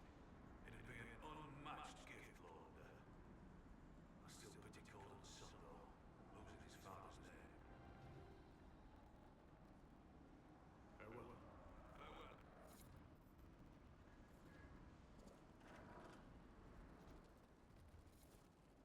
Inquisitor, I'm honored by your visit. I'm Finn Colders. Forgive me if I don't stand to greet you properly. I know about your father's burial. And the offering. I tried. I dragged myself out of this cursed bed, but the pain... I collapsed. The huntmaster found me and dragged me back. Said we didn't need another dead man. I'm told I can make the offering as a gift for the hold. I'll try to do so for your father. He won't be my father much longer. What do you mean? I can't make the offering. When the sky burial's complete, I'll lose the right to bear my father's name. Whether or not he's my father, I still love him. I would not see his soul severed from the earth if it is meant to return. If you can make a gift of the offering, there's no way I could repay you. I'll let you rest. Lady keep you.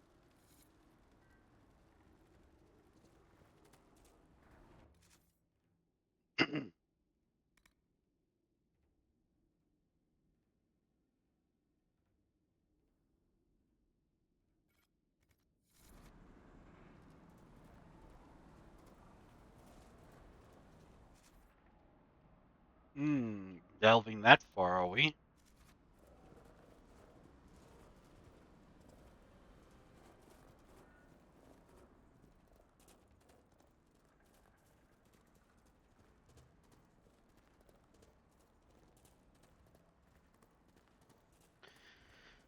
I do bellyache about how I don't get many chatters in stream in my streams and such like that. But you know what?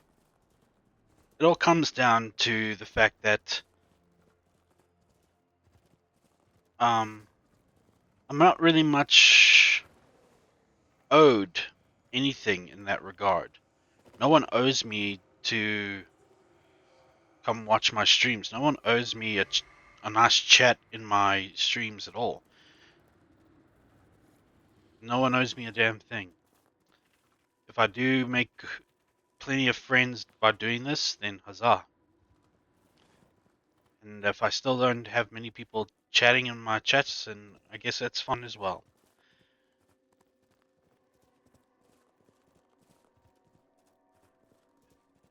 I still got lots of things to talk about. I just need to think a little deeper along the lines of what still interests me. I mean, at one stage I said that I was never going to run out of things to talk about, but I just have fears. So dark. I just have fears of repeating myself over and over again.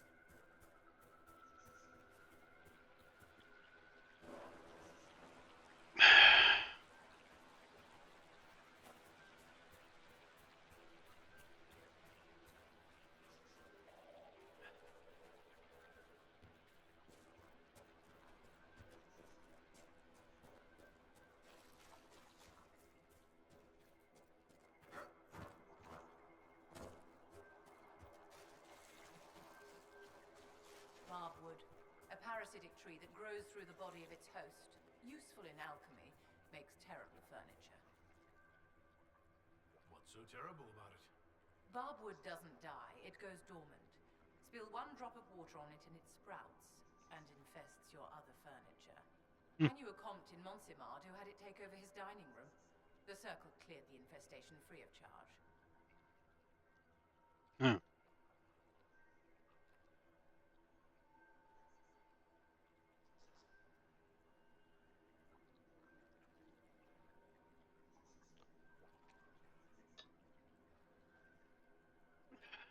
Just want to send a message quickly, friends. Sorry.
Huh.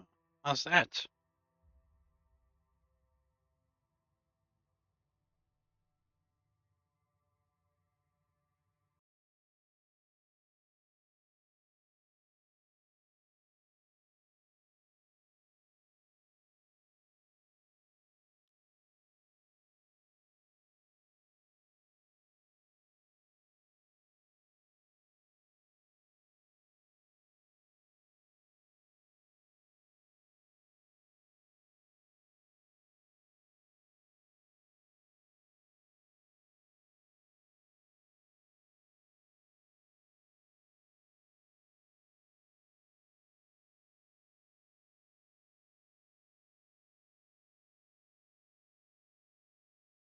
Sorry, everybody. Just no,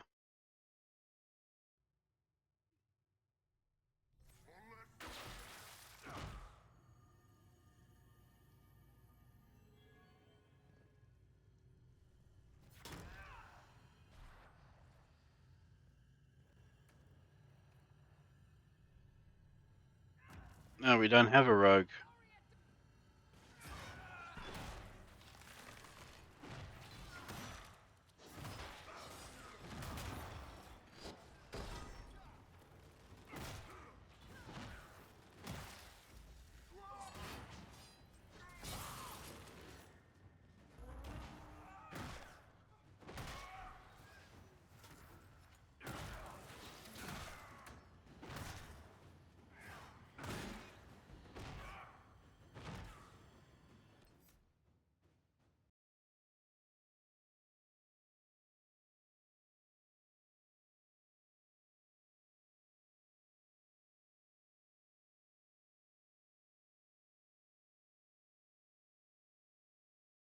Apologies, everyone. Just open up another tab open because I have a situation going on.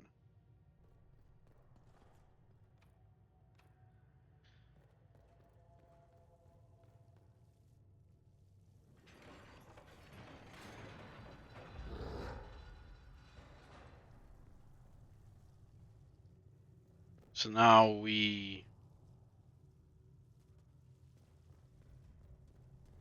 escort him.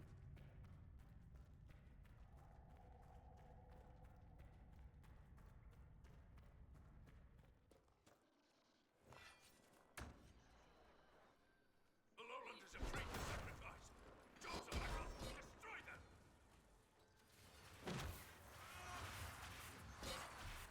Whoa. To lowland!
I don't know why we're taking this thing, because maybe it just gets in the way.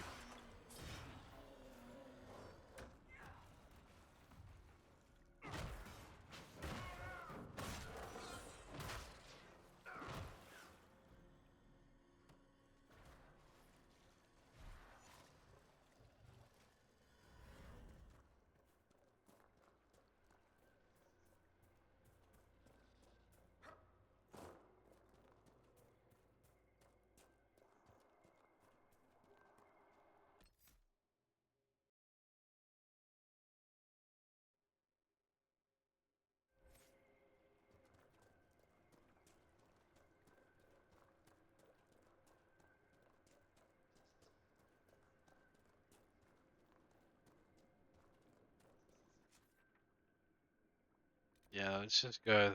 Let's just fast travel.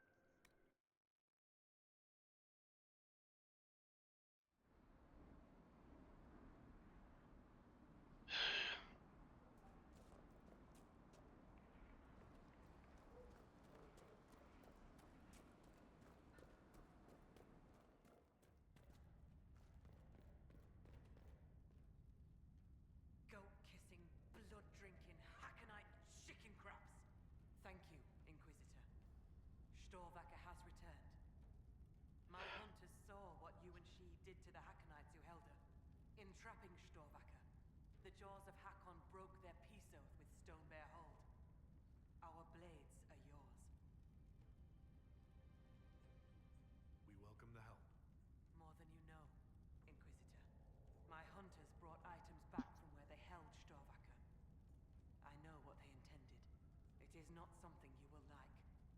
Something few Avar would tell Lowlanders. But you must hear it. The jaws of Hakon sought to bind their god in mortal form and bring war to the lowlands.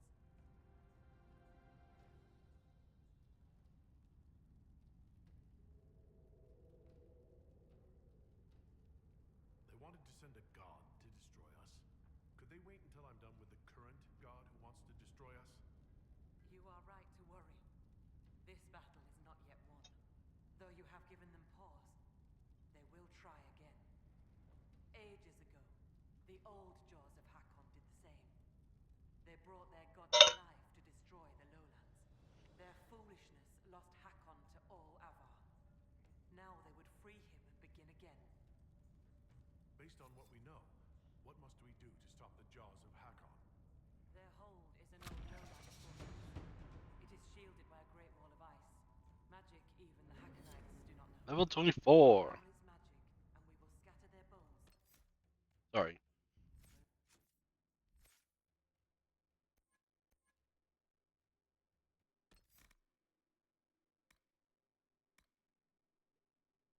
Terrifying Fury. Apply.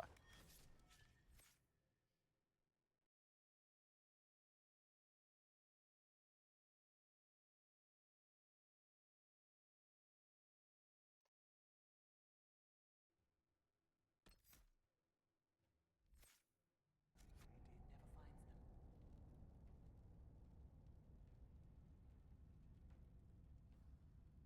We still need a way to melt the wall of ice around the Hakkonites' fortress. Do you have any ideas? No. It is lowlander magic and nothing to do with us. Our spirit talkers are useless as battle goats. The Hakkonites must have found the magic in the old fortress. Speak to your people. Perhaps they will know more. I'll speak Okay, with you cool. later. Walk with the lady's blessing. Now we know how to get in.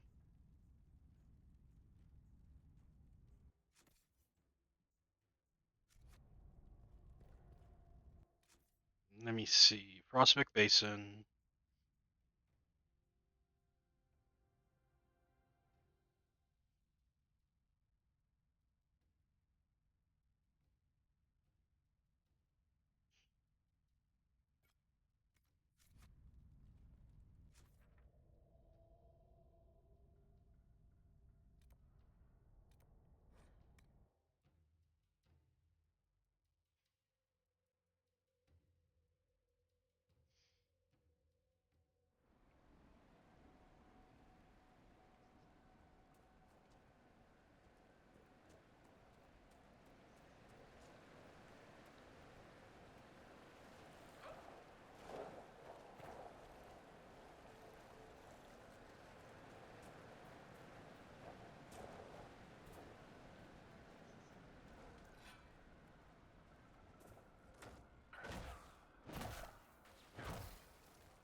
sounded like a dog. Jeez.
Sorry, friends.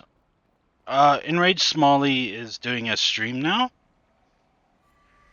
where she's talking with some people that are going to be part of her little project of doing an abridged has-been hotel um pilot.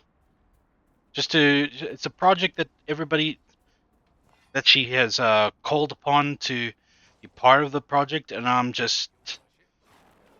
observing from my side. So I hope you guys don't hear anything from her stream, because I don't want to be doxing or be breaking any DMCA rules.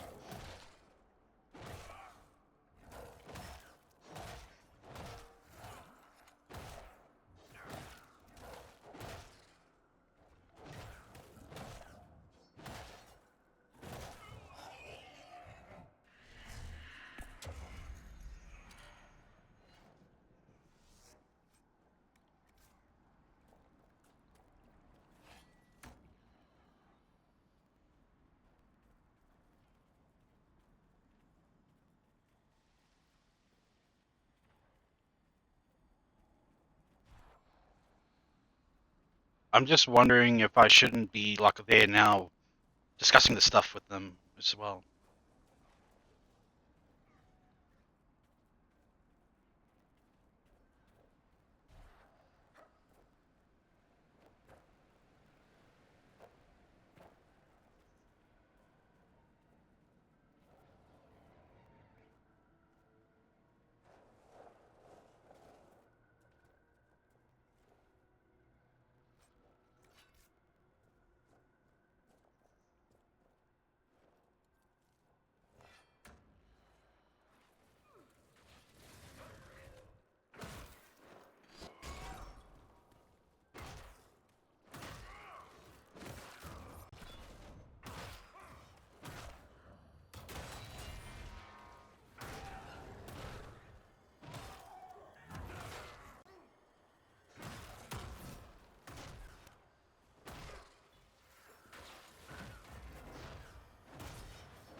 Come on, die already, piece of crap.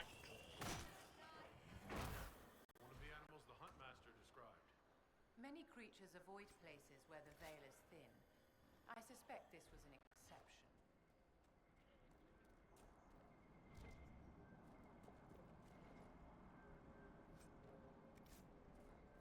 I cannot place your fighting style, and I have studied the martial arts for years. It's from everywhere. I traveled a lot in my youth.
See, I'm part of Smalley's like little project to do an abridged episode or two of Has Been a Hotel, and I'm just wondering if I shouldn't be there to listen out, or am I reserved for another time?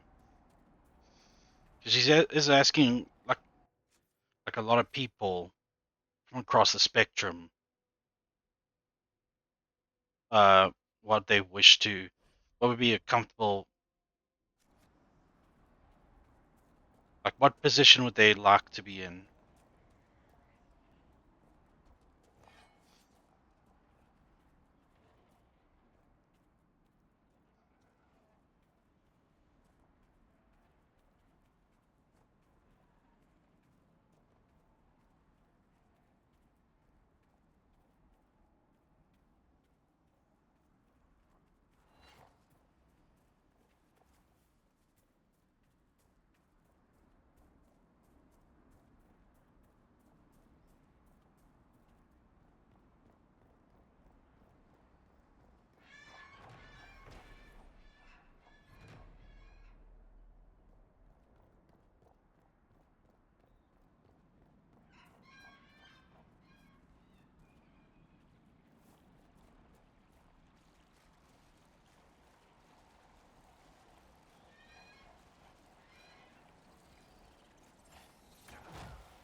So far for just that creature.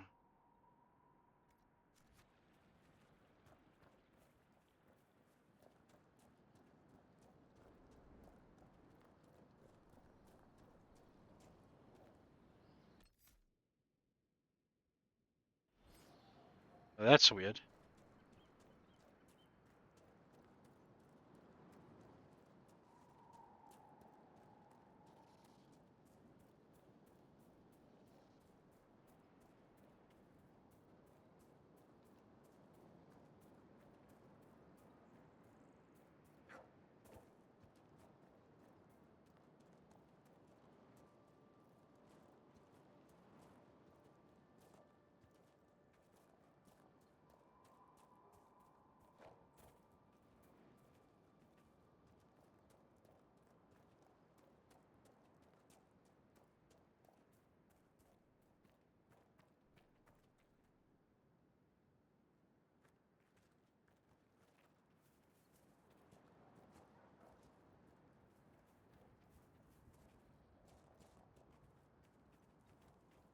It's. I'm probably.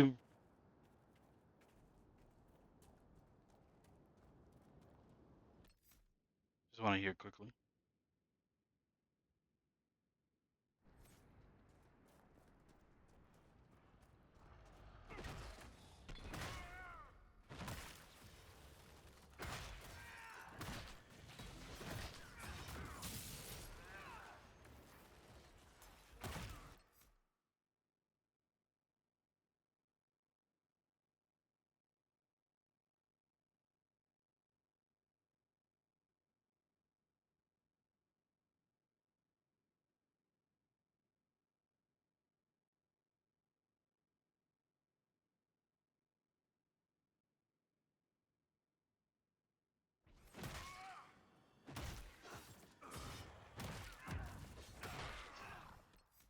It could mean that my part could probably come a bit later because Zestiel, who I'm possibly going to be playing, he comes a lot later on.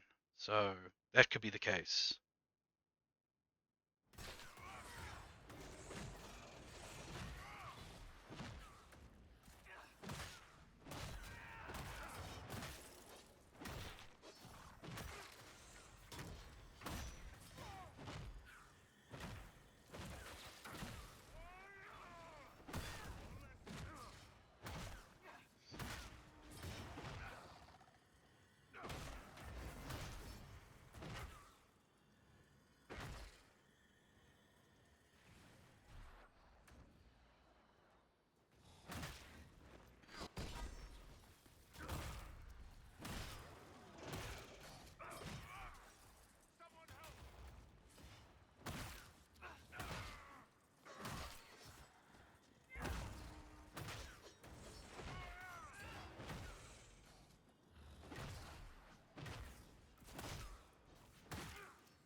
But then again, it's an abridged series, so it could be something different.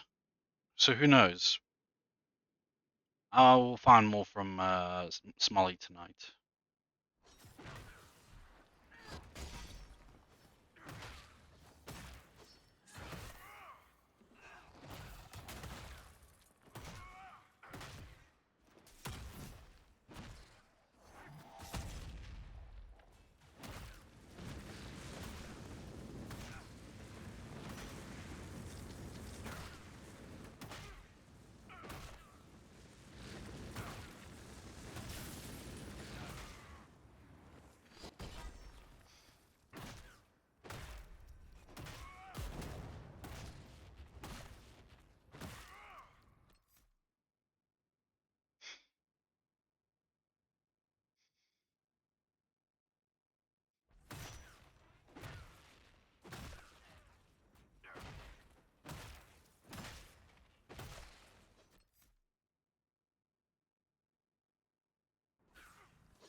Well, that makes it easier.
This will be enough for the offering. Culden's son has lost enough. We shouldn't allow him to lose his name. Give it to Finn.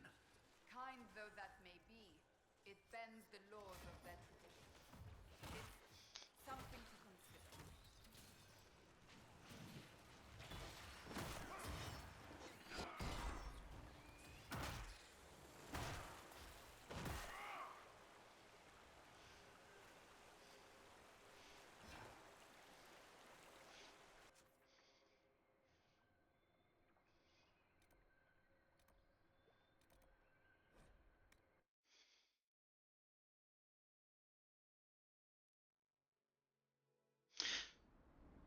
Yeah.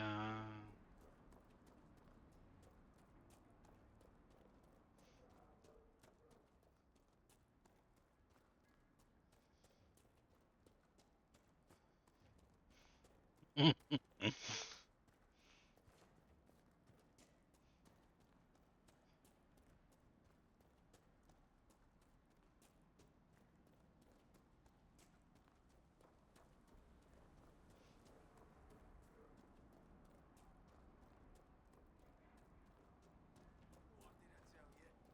Lowlanders from the north. Why do they Inquisitor? I have the offering for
Maybe this helps. I understand our huntmaster prepares Calden Enverson's offering as we speak.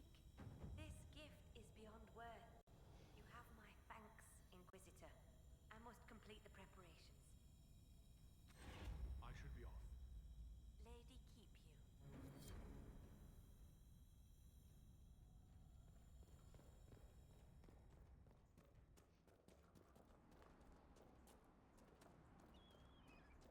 Apparently losing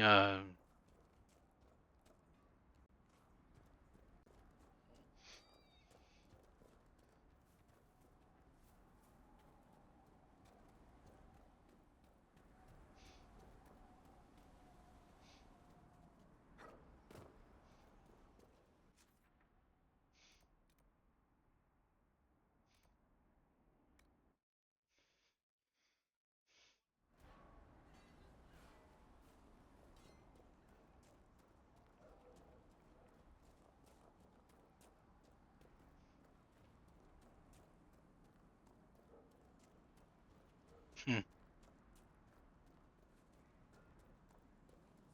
colder than it should.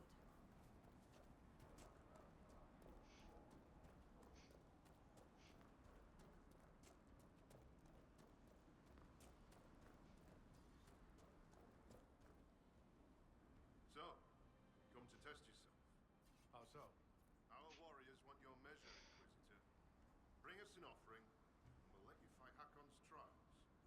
Stonebear Hall would know if the spirits favor you. So would I. Can we begin this trial of Hakon? We need an offering from you first, to honor Hakon and the dead.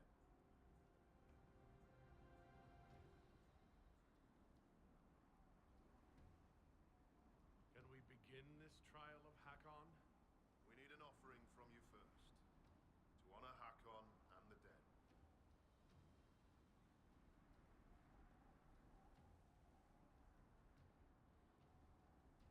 Why do you pray to Hakon when his fanatics cause you so much trouble? Hakon Wintersbreath could be testing us through those fanatics. He can be a cruel god, Lowlander. He'll favor the victor and no other. Strength to strength. If the jaws of Hakon tried to raid us, we'll feed their scraps to the bears.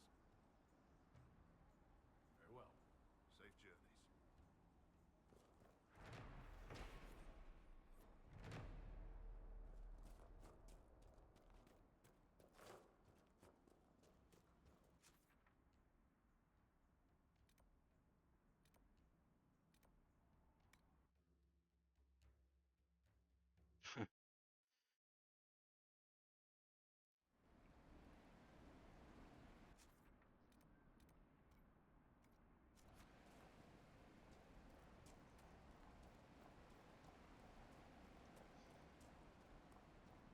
a fan-made a project for Hasbin Hotel, which is a fan-made passion project.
What did I do wrong? I did everything wrong. Not really. I know what I did wrong.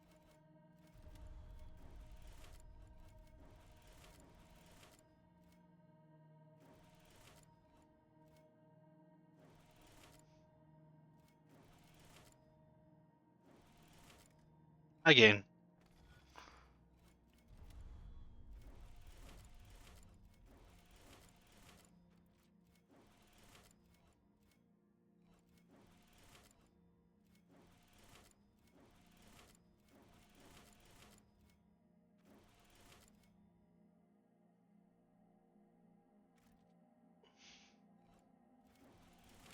There we go.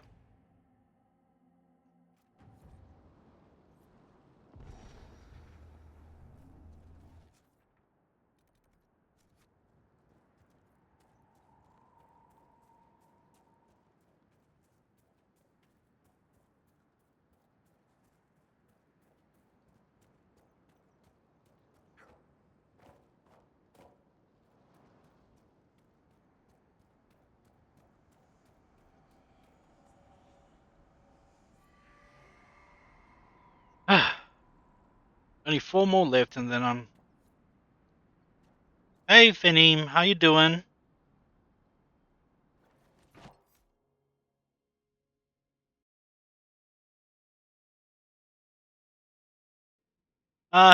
It's going fine. It's been a very quiet nearly 3 hours, but all good. Yourself? Did your stream go very well?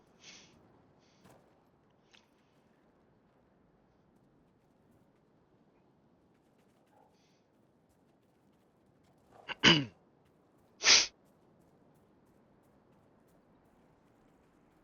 should actually get my voice acting going on.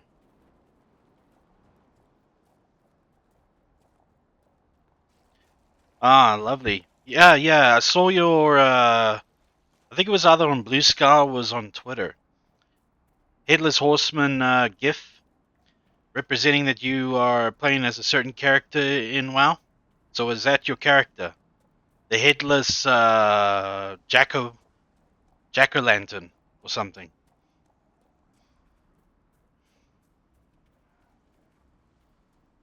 I remember some of your words from your stream.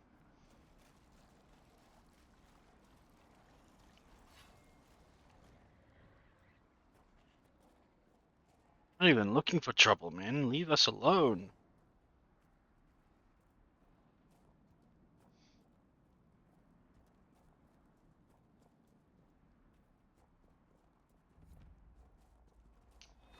Ah, really? Huh. Legendary horror icon. Being part of a Blizzard event. How nice. What is this?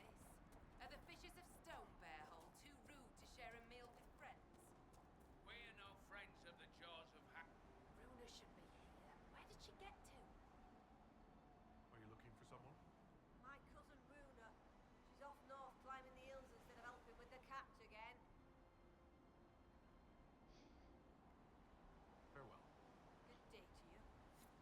Fineem, I'm gonna be pulling a stream in about an hour and 12 minutes because I've got a prior engagement for tomorrow, and I need to be up early for when it happens. So Inquisitor! Death to the Lowlanders! Glory to Hakon! kind of a short stream. I wanted it to be long, but yeah.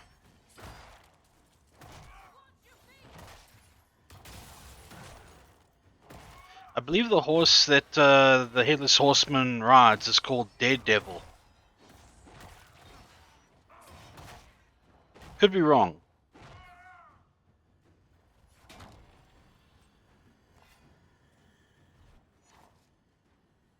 You are the lowlander they call Inquisitor. I am Arvid Robson. Well fought. The fish will feed on fool's heart wine this night. Great. Vain son Harrison.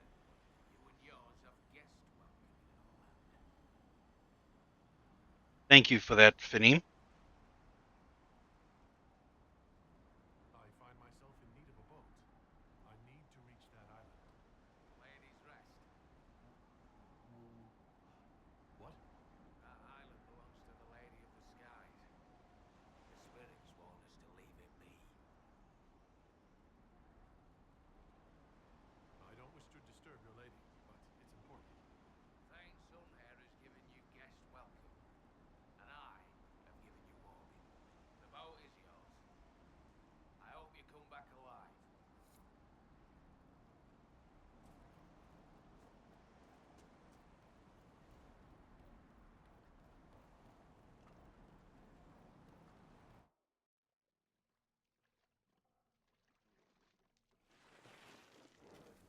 Yeah, actually, while through most of this time, For a moment, I almost felt like I was watching. straight back in Markham. Strange. It's the spirits, darling. They're I was actually checking on Smalley's That didn't help. stream where she's having like a mini audition of sorts with the people who want to do Has-Been Hotel Abridged, and I'm just wondering when am I gonna be called for that? But then again, I remembered that I'm doing Zestiel, and he comes very later in the series, so it'll be some time. It'll be some time before I'm called, but I must still get my villain voice uh, practiced and ready to go. Sorry about that. Go ahead.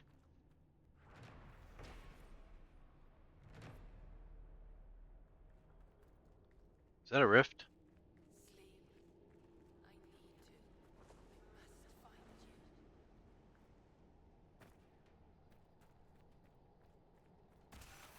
Yep, it's a rift. We should deal with the rift. This area will not be stable until it is gone. Talana slept. I slept. To find him in dreaming. But the blood. I'm finished talking if you want to say something, Finim. Is gone. Talana wanted to reach Ameridan again. One more time. But she couldn't. I couldn't. I died. I tried to stay, but only pieces came through. You Well, that's great. for the rest of me. What did you get?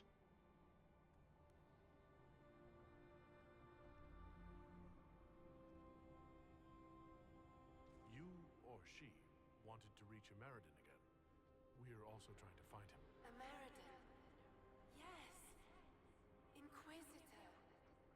Beloved. She came with Ameridan to hunt the dragon. The dragon. Huge. Power like none had seen. It came from the mountains with the Avar. Towns fell.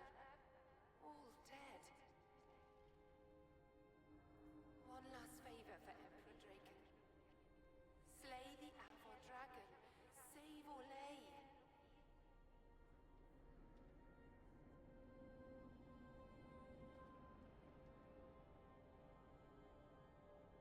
This wasn't just a hunt. Inquisitor Ameridan was here on orders from Emperor Draken. Yes. A secret. Which means I'll be giving it a try. I got some pencils, a ruler, set, a drawing block, and 2 pens for line art. That's great for you, Finim. They fought at the shore. Spirits and magic. Yeah. Only only advice I can give you is just take your time, alright?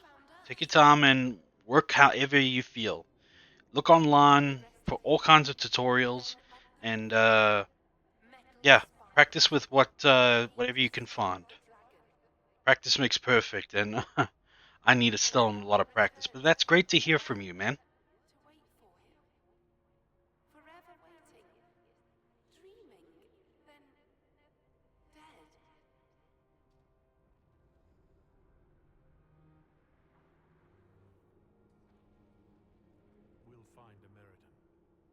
to wait here anymore. Thank you. It was hard. She went a long time ago. I stayed because she asked. Her things are there. She wanted them found.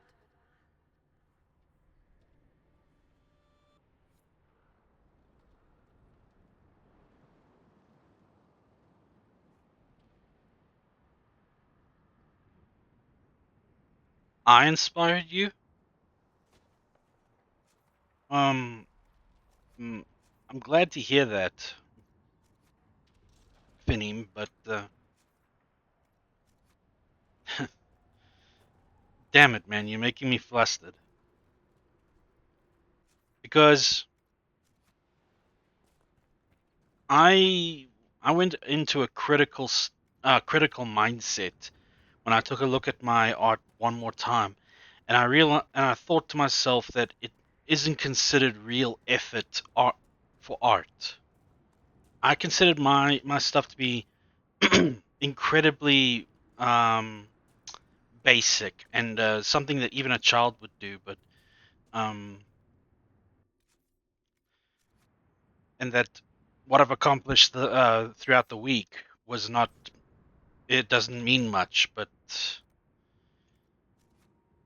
then I told myself, well, of course I'm an amateur, so of course it would be like that.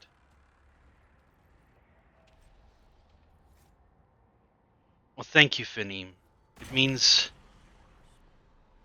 a lot to me that I inspired you. Are you all right? Not often do I ever get that kind.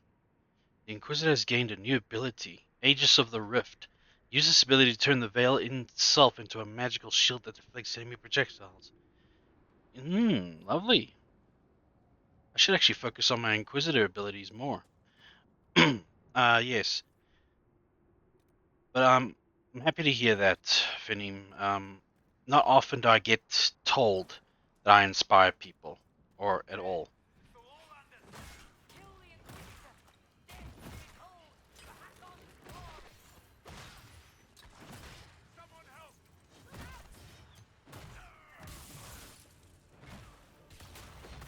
But just a little, well, it's not, okay, just a little warning. You will probably find it difficult to put down the pen or pencil because I've found myself these past couple of days, especially over the weekend, just just just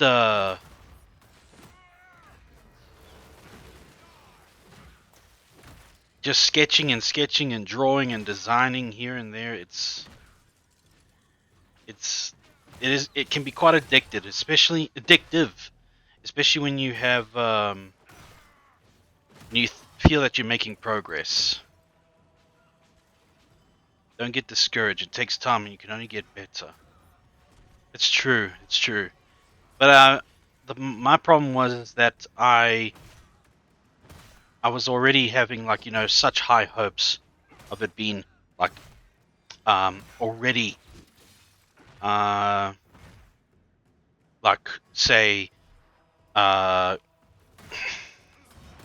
not that I aim to become a commission worth artist, but like it would at least be that far. But yeah, no, need to do I just need to do some more. I need to practice more, and I'll get better at it.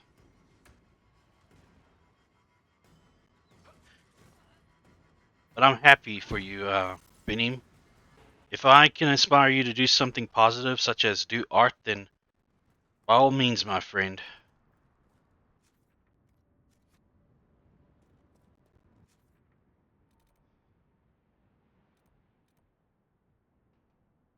Uh, which means you didn't hear that.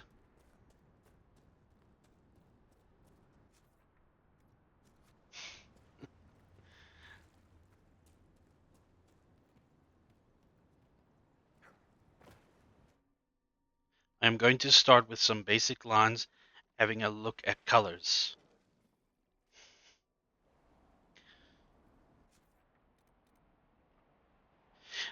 Yeah, I spent a good 2 weeks or something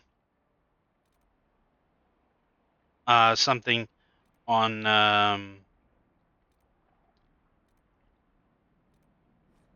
just, well, I wouldn't say 2 weeks, but most of the time I guess you could say a week and a half. I spent like a good portion of my time just drawing lines up and down and everything. So,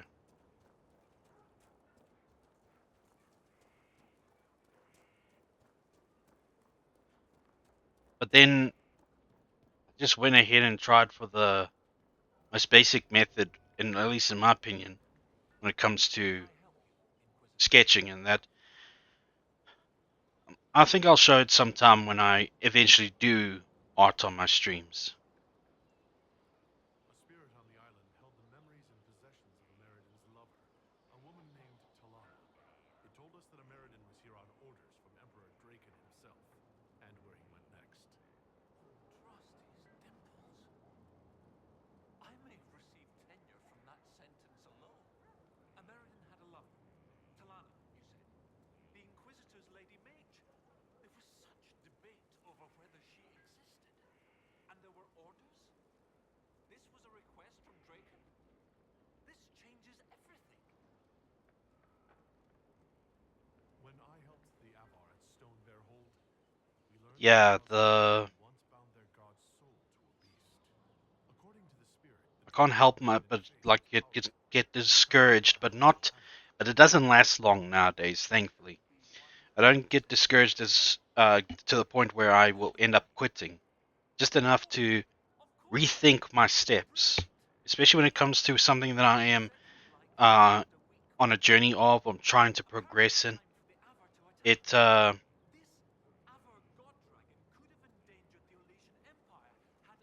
it is it's disheartening, but it can put like a damper into my editing and my arting skills. But I just have no choice but to carry on. The little voice in my head won't shut up. and something about spires or spikes. Up the river. The scouts have had trouble with Hackonites up there. I'll continue my research, but for now, your guess is as good as mine. No, I don't have any books for reference. My friend Violet sent me a video uh, on What how, do you on need me how to do now? on how to begin drawing like a face and all that. I'll send it to you on. I'll resend it to you. No, I'll send it to you on the Discord, and it will be a good place to start if you're gonna like look for references. I'll speak with you later. In fact, let me do that now on Discord.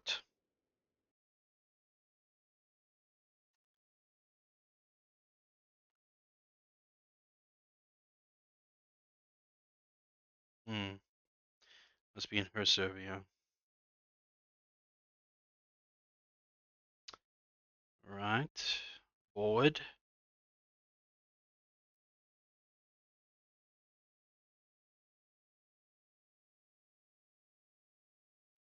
Now this why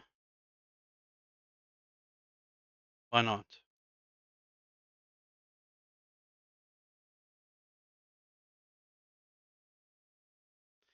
Okay, I can't. For some reason it won't allow me. But no, I don't have any books for reference. But what I do use is my existing character, this model that you see now. I use it for reference.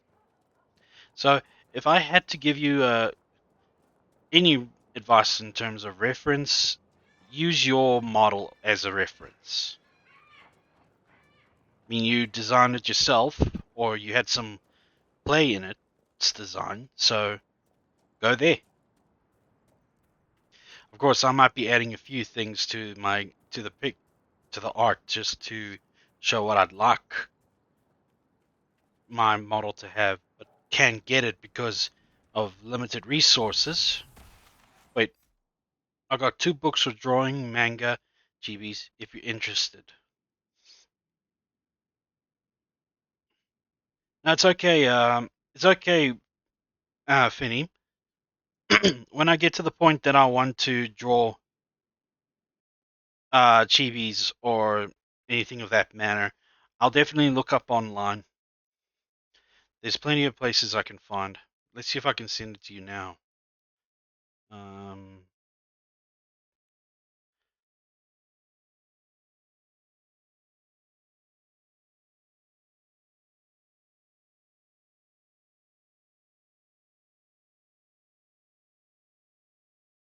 okay.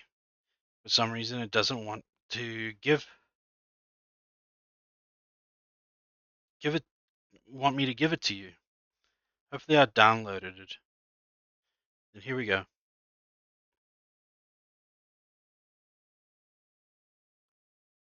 Oh, for frick's sakes, it just doesn't want to go. So sorry about that. I can send it to you.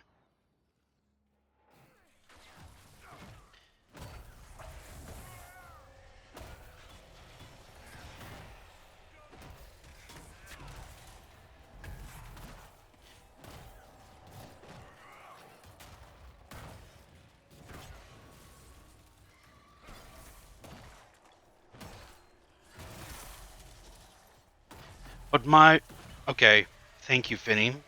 Um, but what my major concern as of late has been for my artwork is the coloring. Like you can fill in a space here, you can paint a little bit over there and all that, but the colors need to come alive. It needs to look like it's a poster of sorts, or like it's done properly.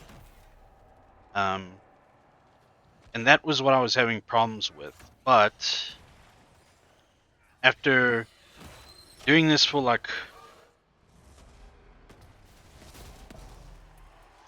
after tinkering with it for a few days now, I'm coming up with shading techniques and all that I'm sure are quite common, but for me it's like new stuff. So I just need to employ that, and I'll be fine.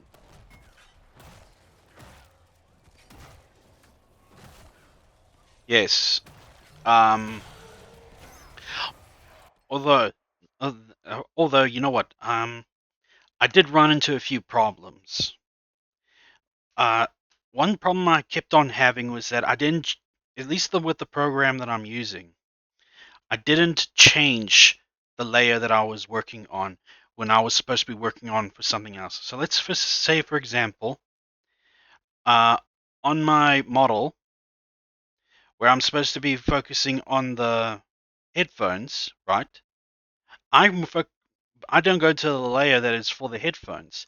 Instead, I'm working on the eyes, and then I get to work on the headphones in the eyes layer, and that gets very confusing, and it can cause some contrad. Um, what's the word? What's the word I'm looking for? Uh, that can be very confronting. Oh, no, not confronting.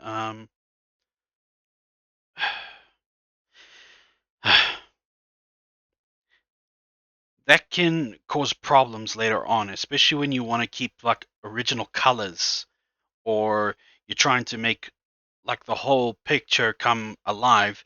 But get this, you're you got so many elements that are in a in a jamble, that are so messed up because you didn't. Yeah, like mixing them up. Yeah, like mixing them up. Yeah. For example, let me see. For example, say that I was doing my hair color, right? But I'm not doing it in the hair layer, which is like um, the space which allows you to just focus on the hair, nothing else. That's the thing. But you go in instead working on the area that is for the eyes. So when instead of going for the hair layer, you're working on the hair in the eyes layer, and it can cause problems later on because you want to focus on the hair and its brightness and such, but you're also affecting the eyes.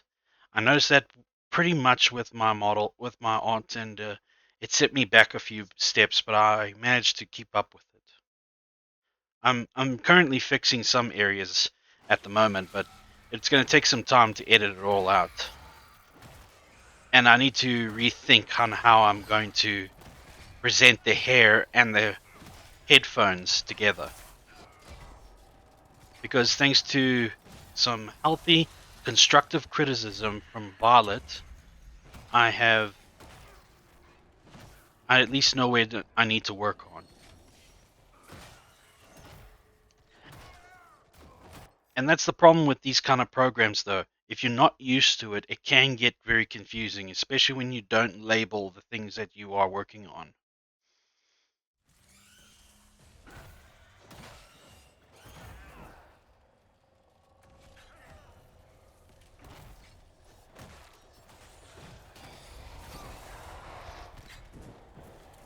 This is good. It's learning, it's experience. It's just for you. When it comes to you, you just gotta be prepared to have a lot of paper on hand. And plenty of pencils and ink and all that. So what you're doing, Finim, you're really just starting from the bottom, and I commend you greatly for it because I'm incredibly impatient when it comes to that stuff.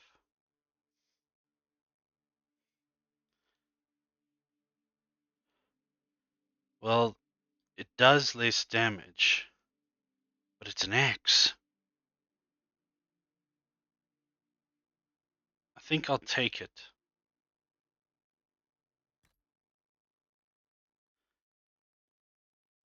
Hi, Guppy. How are you?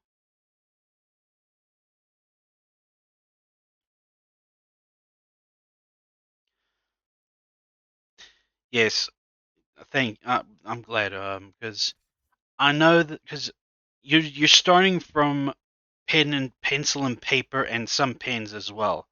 You are starting literally from the bottom, Finim, and I commend you for going that far. But for me, I already had Krita, and it was just sitting there, so I thought I'd give it a shot.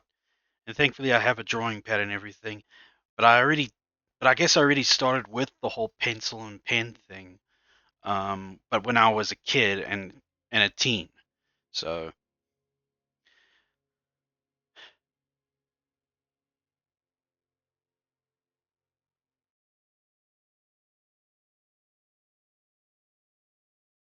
if you're here to just lurk, Guppy, that's okay. Go ahead. I understand that you might have slept a little hard or didn't sleep so well, as be the case.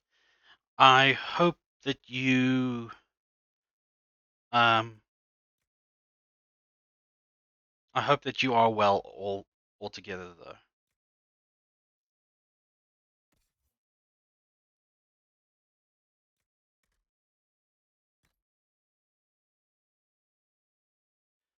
Yeah, wasn't it because of finally hitting 400 followers and the number of subs that you got? It was pretty crazy. Congrats, by the way.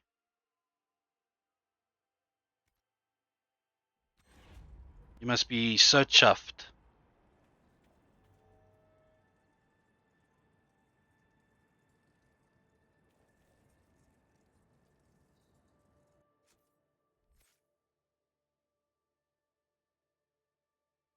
That's not crazy. That's not rough. Not to be. I had a not rough. It's exciting. Just these. Oh, so you're still having them? I don't know why. They're keeping my CPTSD active, and it's exhausting. I'm sorry to hear that, Guppy. I don't know why you would ever have them. I mean, you're not in any state that should that should promote such things to happen. Had to wake me up from one this morning. Took him 10 minutes to get me out. Ah, I'm terribly sorry to hear that, Guppy.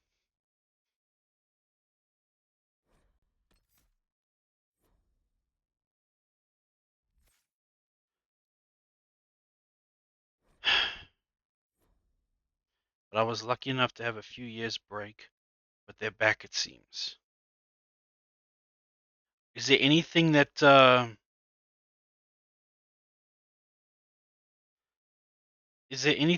like might have triggered it? Like anything you're like super stressed about, or anything that might cause that,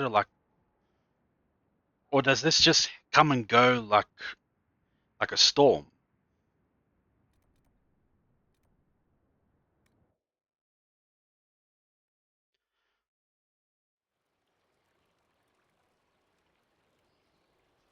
Yes. Yeah. Mm. You enjoy mocking my involvement with the Inquisition. What about yours? People like you, nobles, you send men to do your dirty work, your killing. And here you are getting your hands dirty. Curious. There is nothing curious about it. Well, you'll be in my prayers tonight, Why would I leave any of it to Guppy, someone else? because you don't deserve that kind of. You don't deserve that kind of torture in your life. Froggo!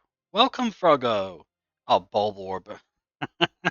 After getting the whole Pikmin lesson on Friday, I believe it was? Or was it Saturday? No, it was Saturday. Yeah. Now, oof, gonna be reminding me about those all the time.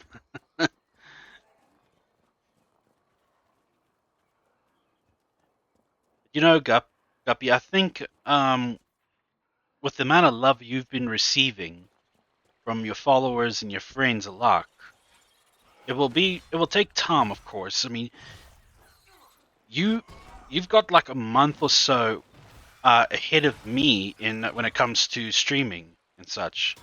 Therefore, we're technically still the technically uh the same age in how long we've been streaming. You you just as stated have got just about a month ahead of me. But I think over time, with the love and support you will receive from all your friends and followers and all that, I'm sure that it will pass. It will take time, of course, like most wounds, but I know that you will. Blessed is the word I'd use, Guppy. Blessed. You have been incredibly blessed. Calling it lucky as if to say that you got it by a dumb coincidence, and I don't believe that. You you inspire a lot of people to work hard and to love themselves and to never talk negative about themselves. So you have you have the effect of a very caring mother on people, and I believe that that itself is why people are drawn to you. And you keep asking why. What you have you got to offer from? What have you got to offer for everybody that they can't find elsewhere? Well, can anybody any free can everybody sing like Michael Jackson? Can everybody sing like Donna Lewis? Can anybody everybody do Bryan Adams? No. You are your own genre, and lots of people now love it. 400 people love it.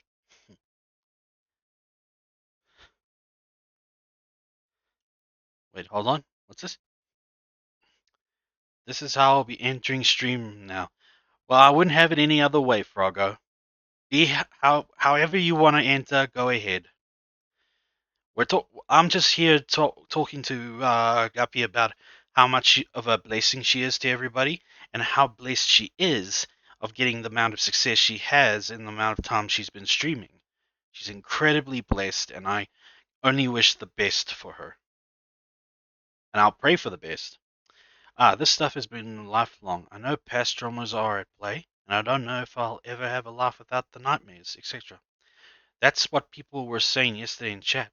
I don't know what we're talking about, but I'm agreeing with Zonin. Well, thank you, Froggo. It's the truth, but by the way, it's facts. It's facts that Guppy brings out the best in everybody. And she's incredibly helpful. She does so much for everybody around her. And you can only expect a good time when you go into her streams.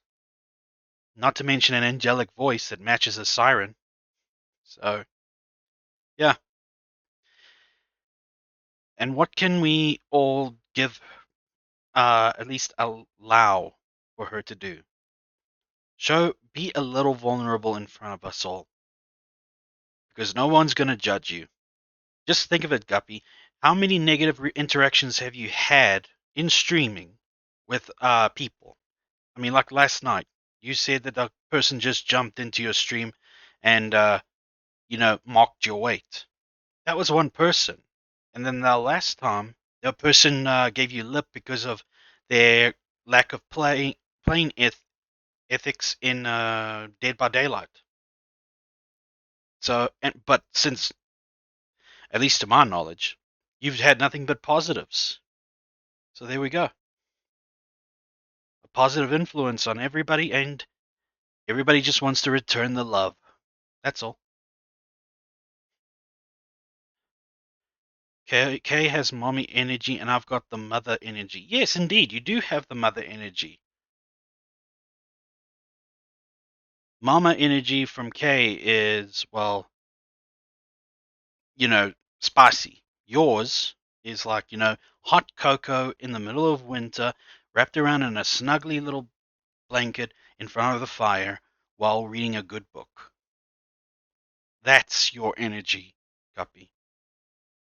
So,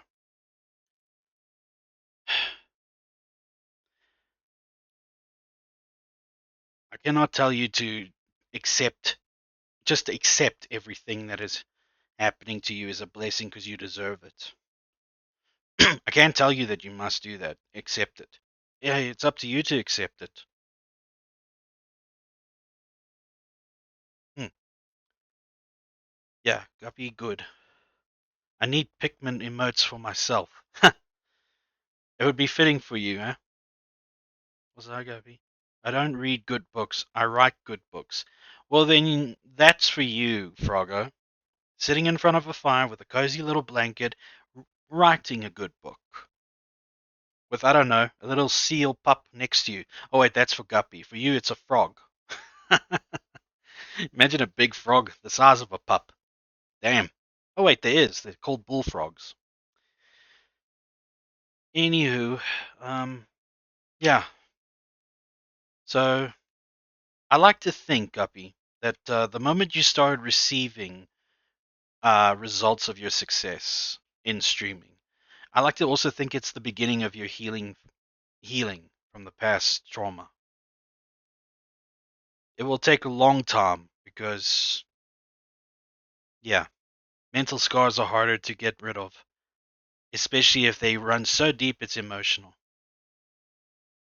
Hmm.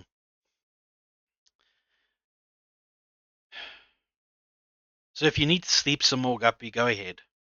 I don't mind the lurk. Yeah, oh yeah, that's right, that's right. You made it clear in your lore, bullfrogs are bad. They're cannibals basically.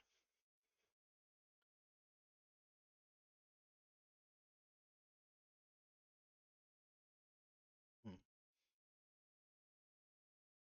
And that goes for everybody present, okay? Especially with me. You guys have been incredibly awesome people. everybody present, everybody who's lurking, who hasn't made themselves known, whatever. You guys have all been such great friends of mine, and I only hope to make more as time goes on. I haven't known you for long, but you have a very welcoming and soothing aura that makes it fun to hang around in your streams. Well said, Finim. Well said.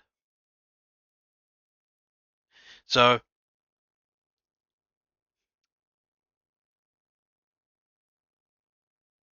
I guess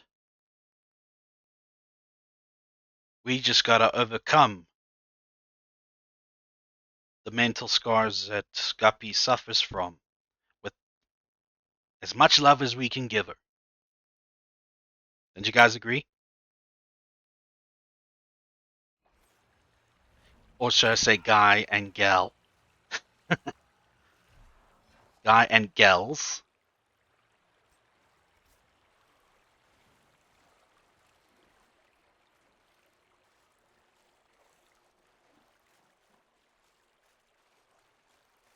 I may not ever be as popular as I may not ever be as popular as Guppy is in terms of how many followers I have, but the more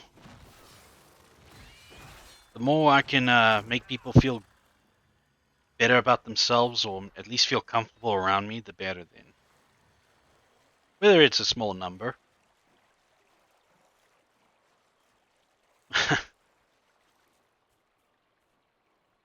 Oh, well, Froggo, perhaps one day you can ask Finim here to make you a Bulborb emotes because he himself is starting some art lessons as well. He bought himself a whole bit of art supplies today, and he's gonna start doing his own bit, but he's gonna be practicing the basics from here on out. So maybe he gets good enough one day. You can seek him out. I'm pretty sure he'll make excellent emotes, especially knowing his vibe.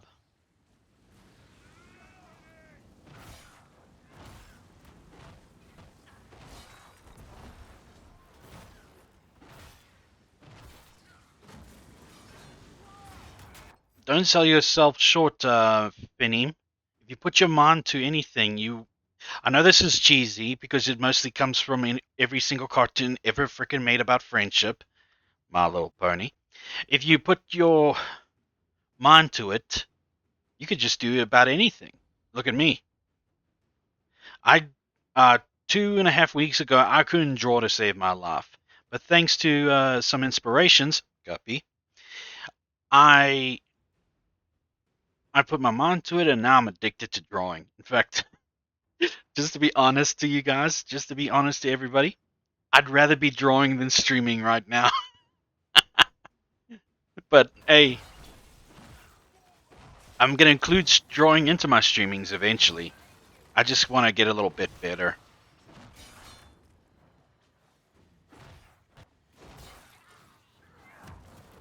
In fact, I want to add just chatting sessions as well. At least once a week, do a just chatting session, and maybe make that a Friday. Put on some lovely lo-fi music, and then grab a cup of coffee, and just start chatting, and drawing, and I don't know, playing some retro games.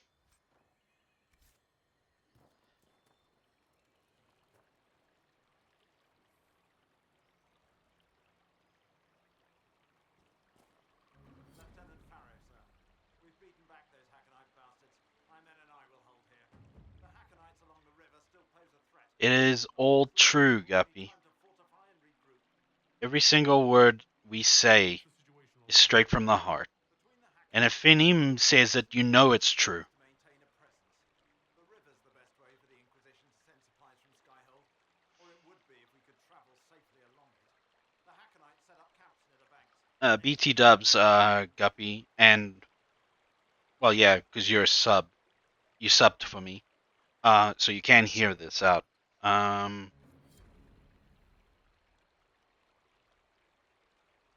will be ending the stream at around 11, which is in 30 minutes, because I've got a prior arrangement tomorrow.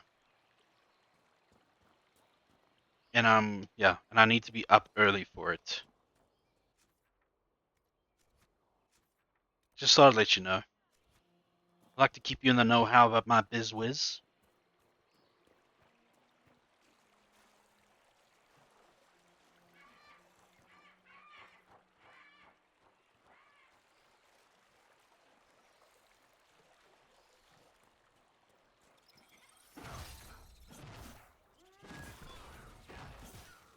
Plus, if I can be completely a soppy, sassy boy right now. um, Welcome back to all who are affected by the ad scourge. Sorry, but the Progia Nation faces them all the time, and unfortunately, it's a natural occurrence. Uh, in fact, Guppy, you did inspire me to not just get into art and all that. You also inspired me for healthy talking and all that.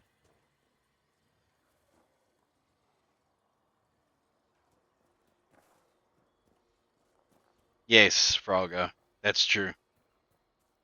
So true, so true, bestie Dale.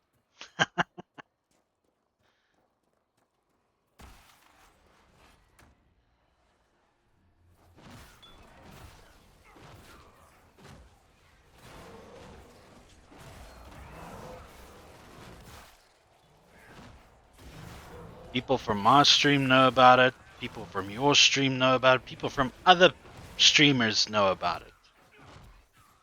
So, it has to be true.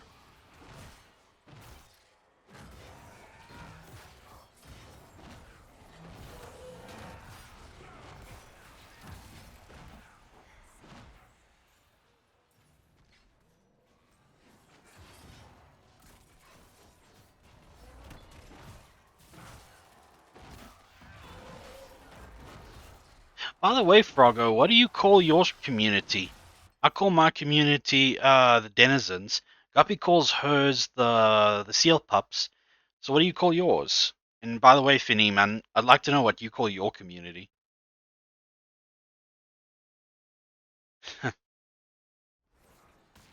No sideways glances, it's true.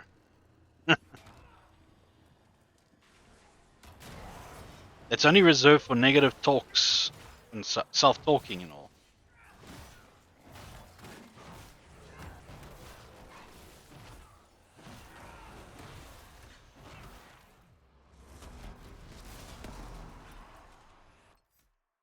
Seal Scouts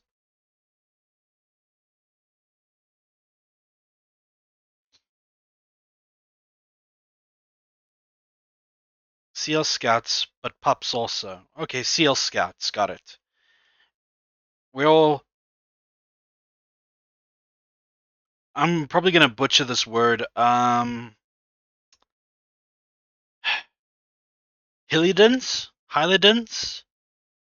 Hillydens. I have no idea. I haven't come up with anything yet. You and another streamer as well, Finim, that I know of. El's the Slime Girl. Um, well, considering that, a Hillyden is a resident of Hilliday. Yeah, of course. But I'm more concerned about pronouncing the word. um, Vinny, I think maybe you call us your pack mates. Your pack. But that's more reserved for wolves. But you do call a group of foxes a pack, right? Let me see.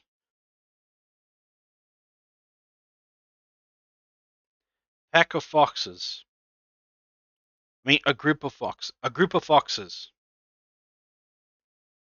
You guys are called skulks. A group of foxes is called a skulk, a leash, or earth. How do you like that? So I guess you can call your friends and everybody skulks or whatever if you want to follow the fox thing. High lead DNs. Hylidians. Hylidans. Hylidans. Hylidans. Hylidans. Hylidans. Hylidans. Hylidans. Hylidans. Hylidans. Hylidans. Hylidans. There we go. I need to memorize that. Thank you, Frogger.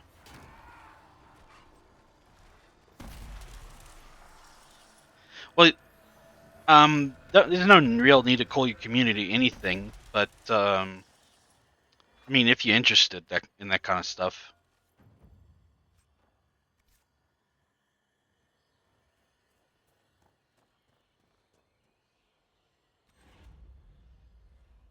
Hylidian.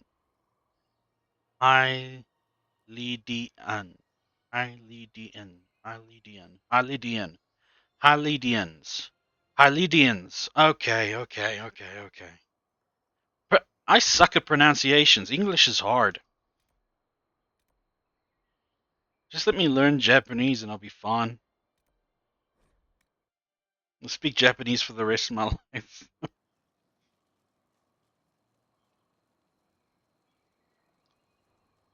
Hylidians. Hylidians.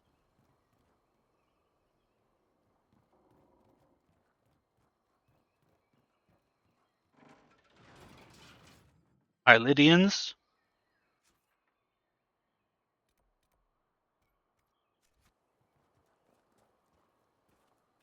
Skulkers, maybe, yeah.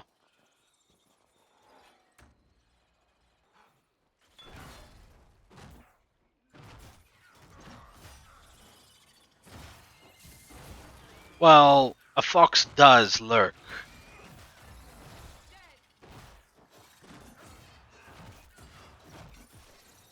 It is, isn't it?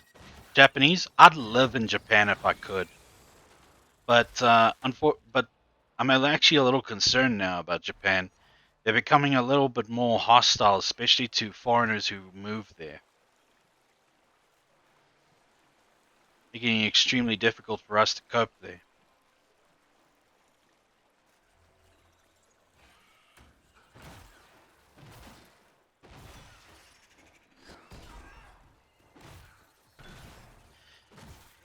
I actually went a whole year and some days or some.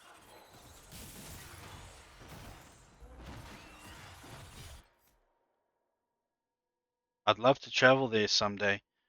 Just read up on the customs, Finny. We don't want to try and offend them. It's incredibly easy to offend a Japanese person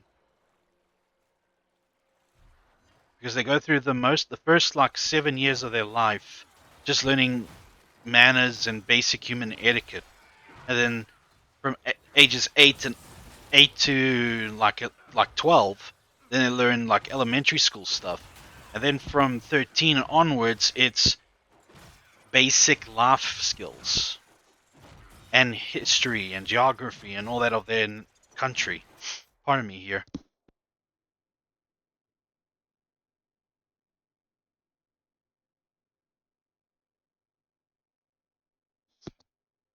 I know a bit of Japanese, actually. Same here, but it's from Duolingo mostly. But I haven't practiced in a long time because Duolingo just doesn't know what to give you sometimes in terms of practice material. Like I was busy on asking directions, and then it shoots me straight to. I was in the middle of like asking for directions and such, and then it shoots me straight towards learning kanjis and all that junk. I mean, it's effective, but it's frustrating.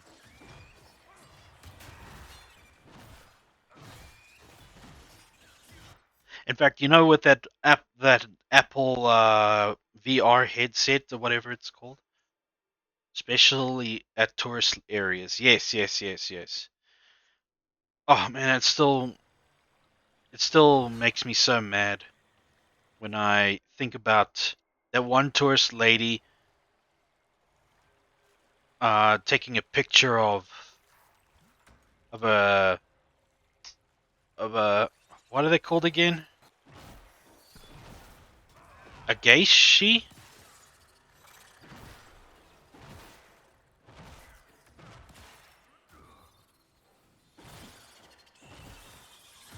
Oh, you do. Didn't know that.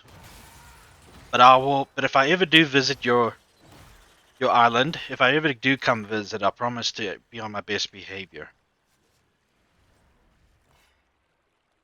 What fault do you find? Geisha. There we go. Thank you, Finny. Darling, your civility. Yeah, that one woman who was keep on taking pictures of a geisha, and it's customary to not take pictures of them unless you have their consent, which you have to ask. Which, of course, you can only do so if you bow before them, like every Japanese person does.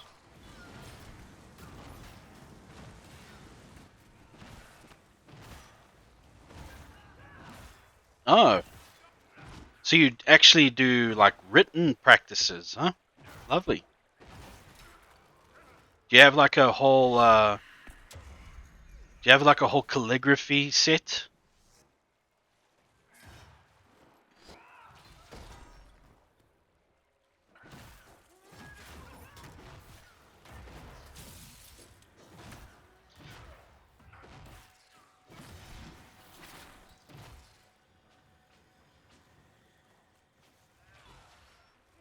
Yes, yes, but some people lack common sense. I have a whole ass notebook. Wow, okay, I didn't know notebooks come in ass variety, but that's fine. Wherever you need to write it, it's okay. Ah, so you will remember it. That old trick. Yeah, makes perfect sense. If you write something down that you're learning, you will learn it 3 times faster and more effectively.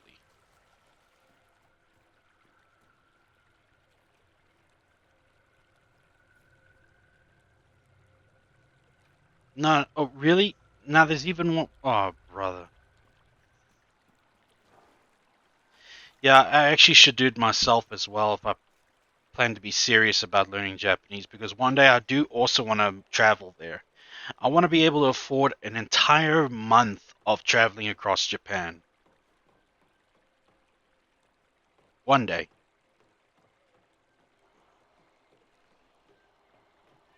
You might have been busy.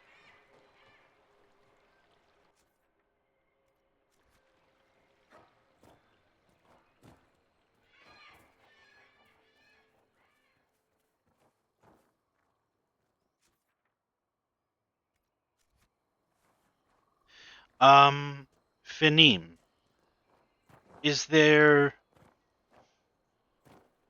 any customary what's the proper word? Is there any like practices in where you live that I should do in order to not offend anybody? Like I know for okay, this is a bad example, but I'm not comparing you to Italians or anything. But I know for Italians you don't break the pasta because it's considered a food crime to them. Um, what about you? What would be considered like a heavy insult to your culture? I want to know just so that I can avoid doing such a thing if I ever visit. I write all my stories in the notes app on my phone too. Oh, that works too as well. The jaws of Hakon must be guarding this place for a reason.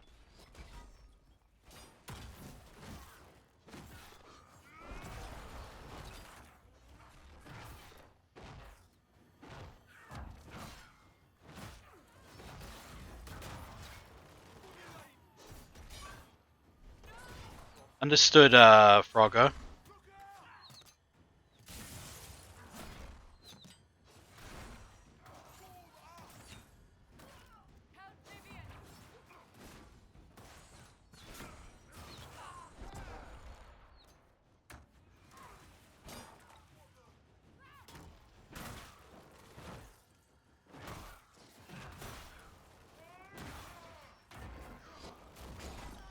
But if I may ask, maybe I should ask a full-blooded Italian, but I'll ask you anyway. Why? Like, is it because you guys prefer the pasta whole, or is it because it just ruins the recipe that you go by?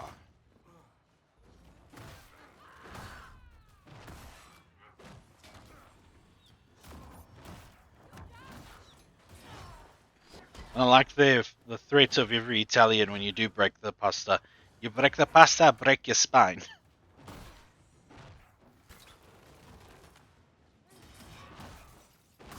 Oh, he's a big boy. Holy crap.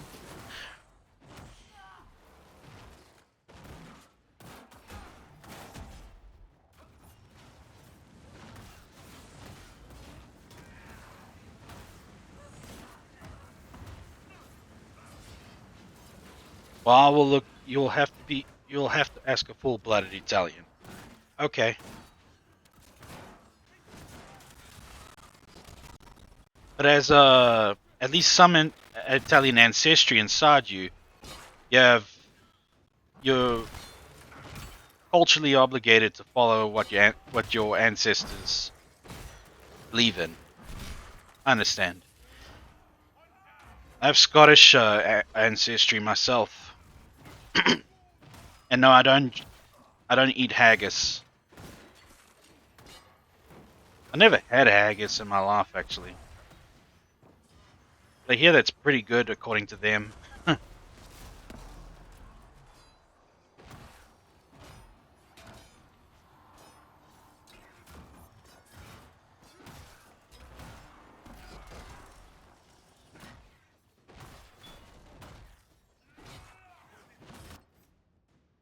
Well, if I ever cook for you, Froggo, I promise I'll never break the pasta.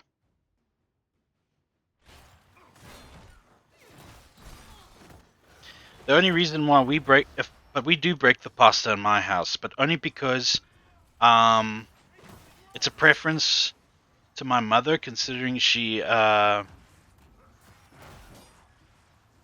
not. It's not easy for her to chew nowadays. Let me make that clear.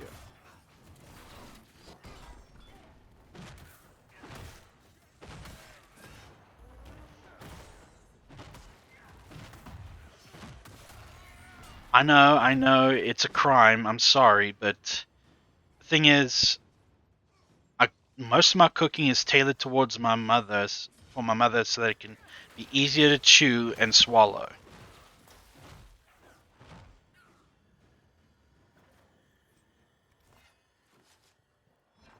Yeah, I do it for maternal reasons.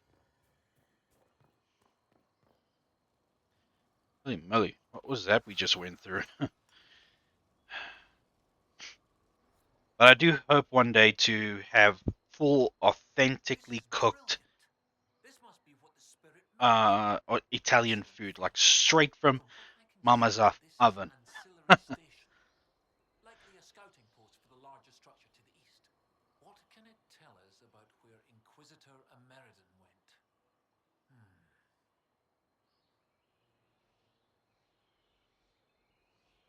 Okay, now we're going in. Well, I promise in front of you I will not break it.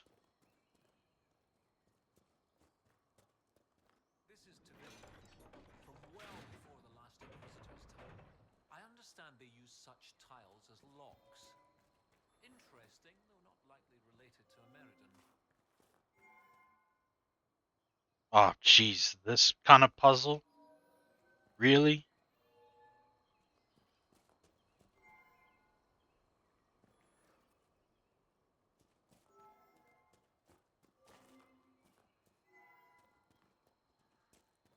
I promise to be good to your I hope pasta. Professor Kenrick here safely.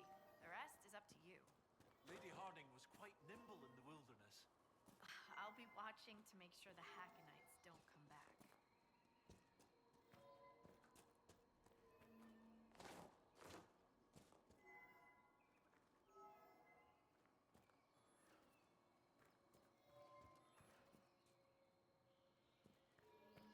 Guppy, are you still there?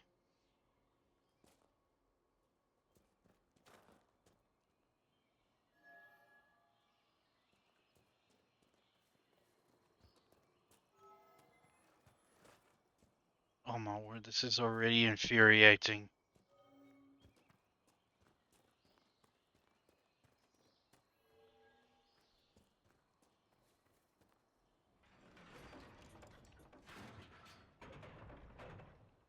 Well, Frogger, if you didn't hear me earlier, which you do love these puzzles, huh?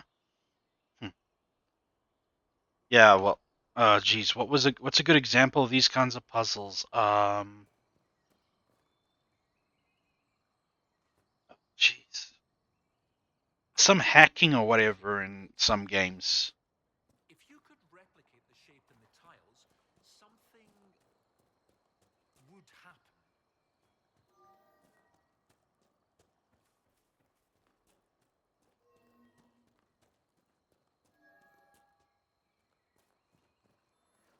Anyway, Frogger, if you didn't hear me because of the ads, I'm going to be ending the stream in about 9 minutes because I've got a prior engagement for tomorrow and I need to be awake early for it. So, unfortunately, this this has got to be a short stream. But I'm glad that I got to spend the last few moments with you guys. Better than being alone, even though I'm used to it, but still.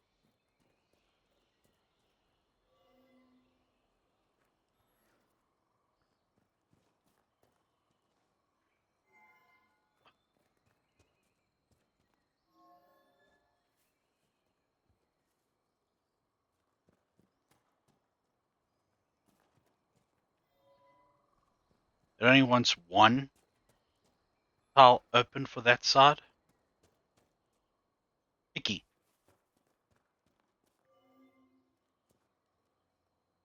Yeah, but I'll promise that tomorrow night will be extra long. When I say extra long, at least 30 minutes longer than usual. Like 1:30 in the morning, I'll go to bed.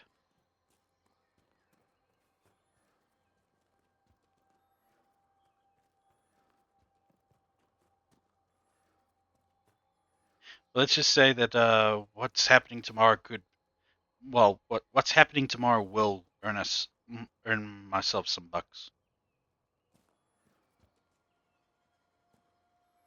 or at least my father.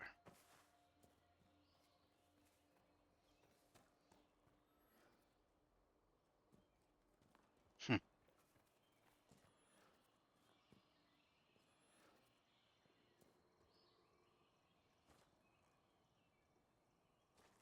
At 3 a.m. No, 5 a.m. Guess it's not cold last night anymore, then, is it? But yeah, I get what you mean.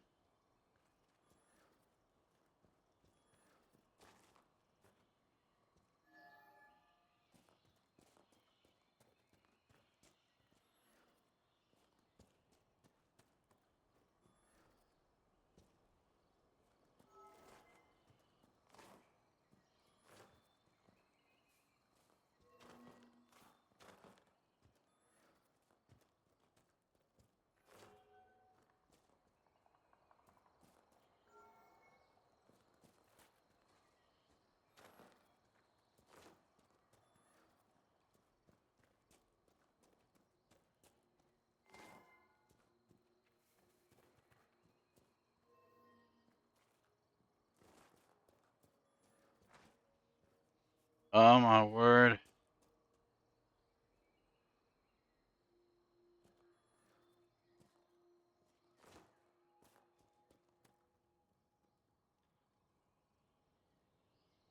but 3 hours of sleep? Not enough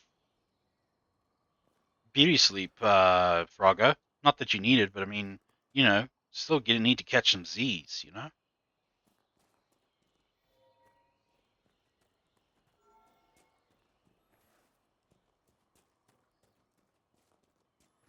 There we go. Brilliant! Look at that! when I slept, so my alarms didn't go off. Hmm. Yeah, we do tend to forget to charge our phones before we go to bed. Was that it? No. Oh.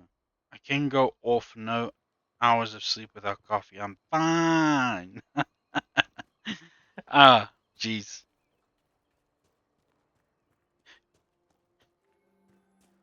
So sassy.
Well, nearly time anyway. After this puzzle, then I'll call it a stream.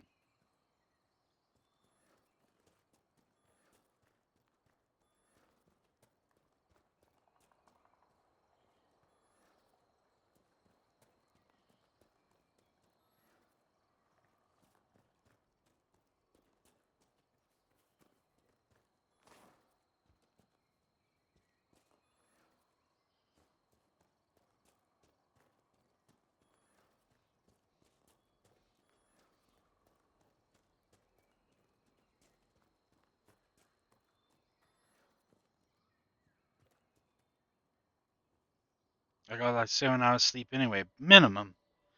So good for you, but still. Holy crap. Go to bed at 5. Expect to wake up at 8. No such luck. You'll be in your deep sleep phase.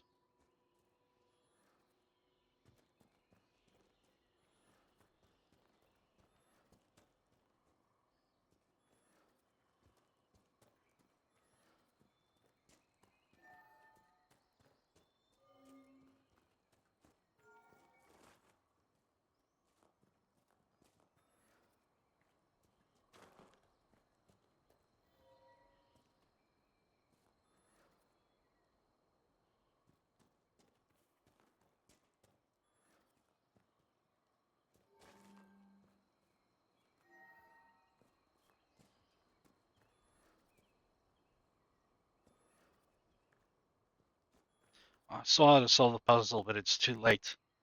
Yeah, no, I gotta figure this out for myself, and unfortunately, you're gonna have to suffer watching me go. So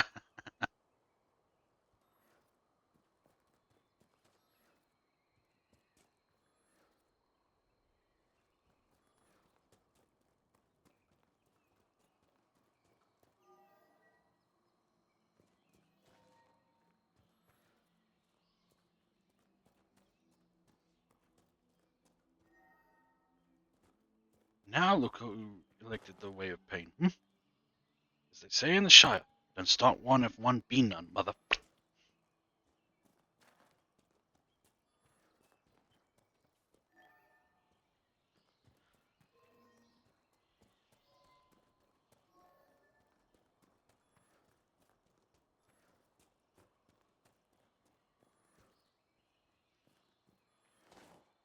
Oh my gosh, I'm gonna cry.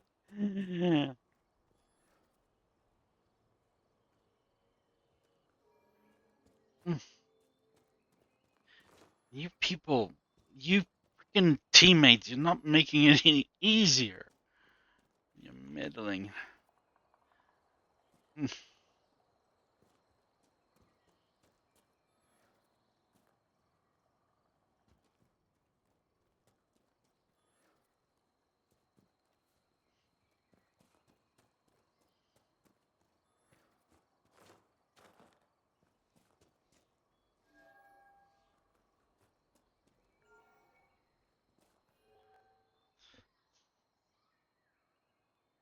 Why are you gonna riot?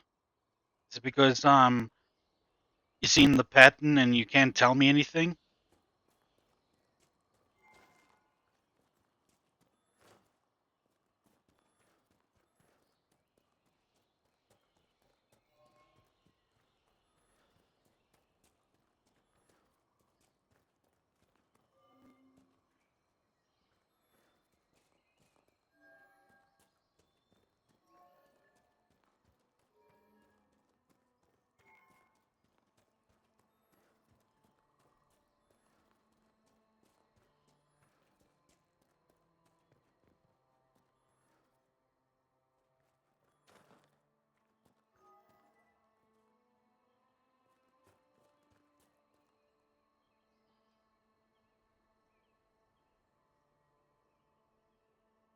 Overly feminized?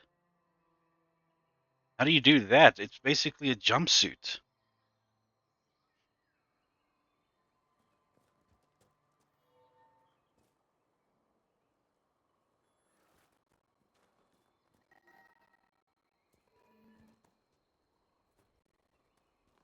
Mm,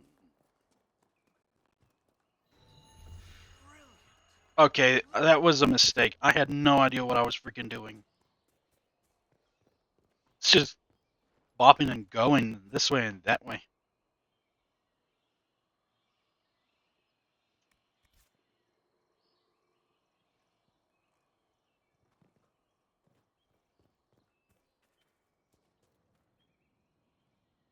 Ghostbusters outfit for women.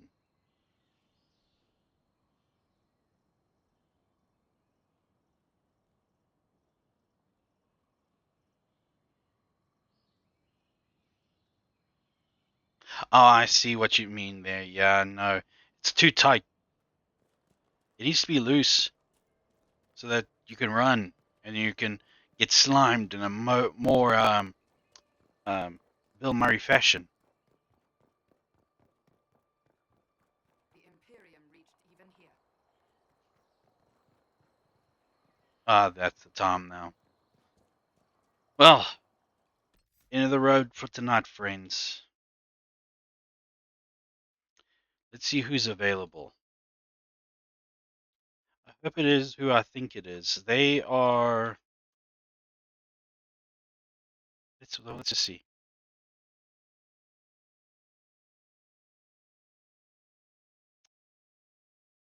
I guess I did say I was going to do Kiwi the pirate, but she doesn't need my help. Need my help. Hmm. We'll do Sip the squirrel again. She's a she's an acquaintance, and she will do well. So join me in on the raid for Soup the squirrel.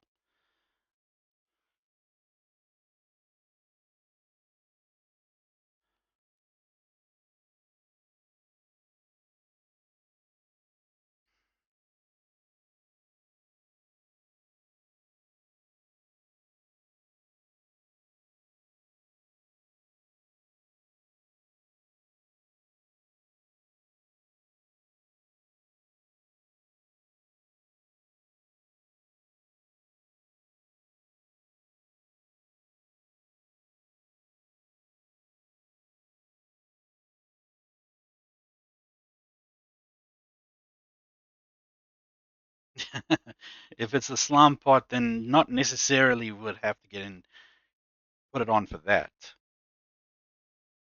I don't have a raid message yet. Uh, I need to do that sometime. But I'll definitely have one ready by tomorrow night. I'll look into it. So tonight we're just gonna go in and you just say hi. That's all. You just say hi or zone and raid. That's all. Soup.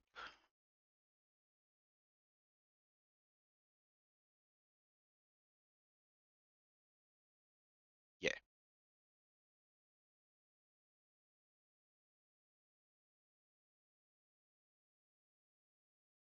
Right then.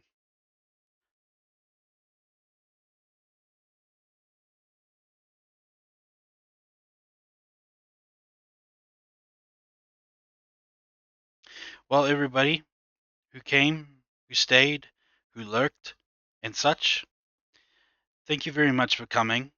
And I hope you all have a lovely day, rest of it, however long it is. Take care of yourselves, and as always, God bless you all. And I'll see you tomorrow night. Same time, same place, and much longer stream, I promise. It's not picking up the I thing. Anyway, here we go. Right now.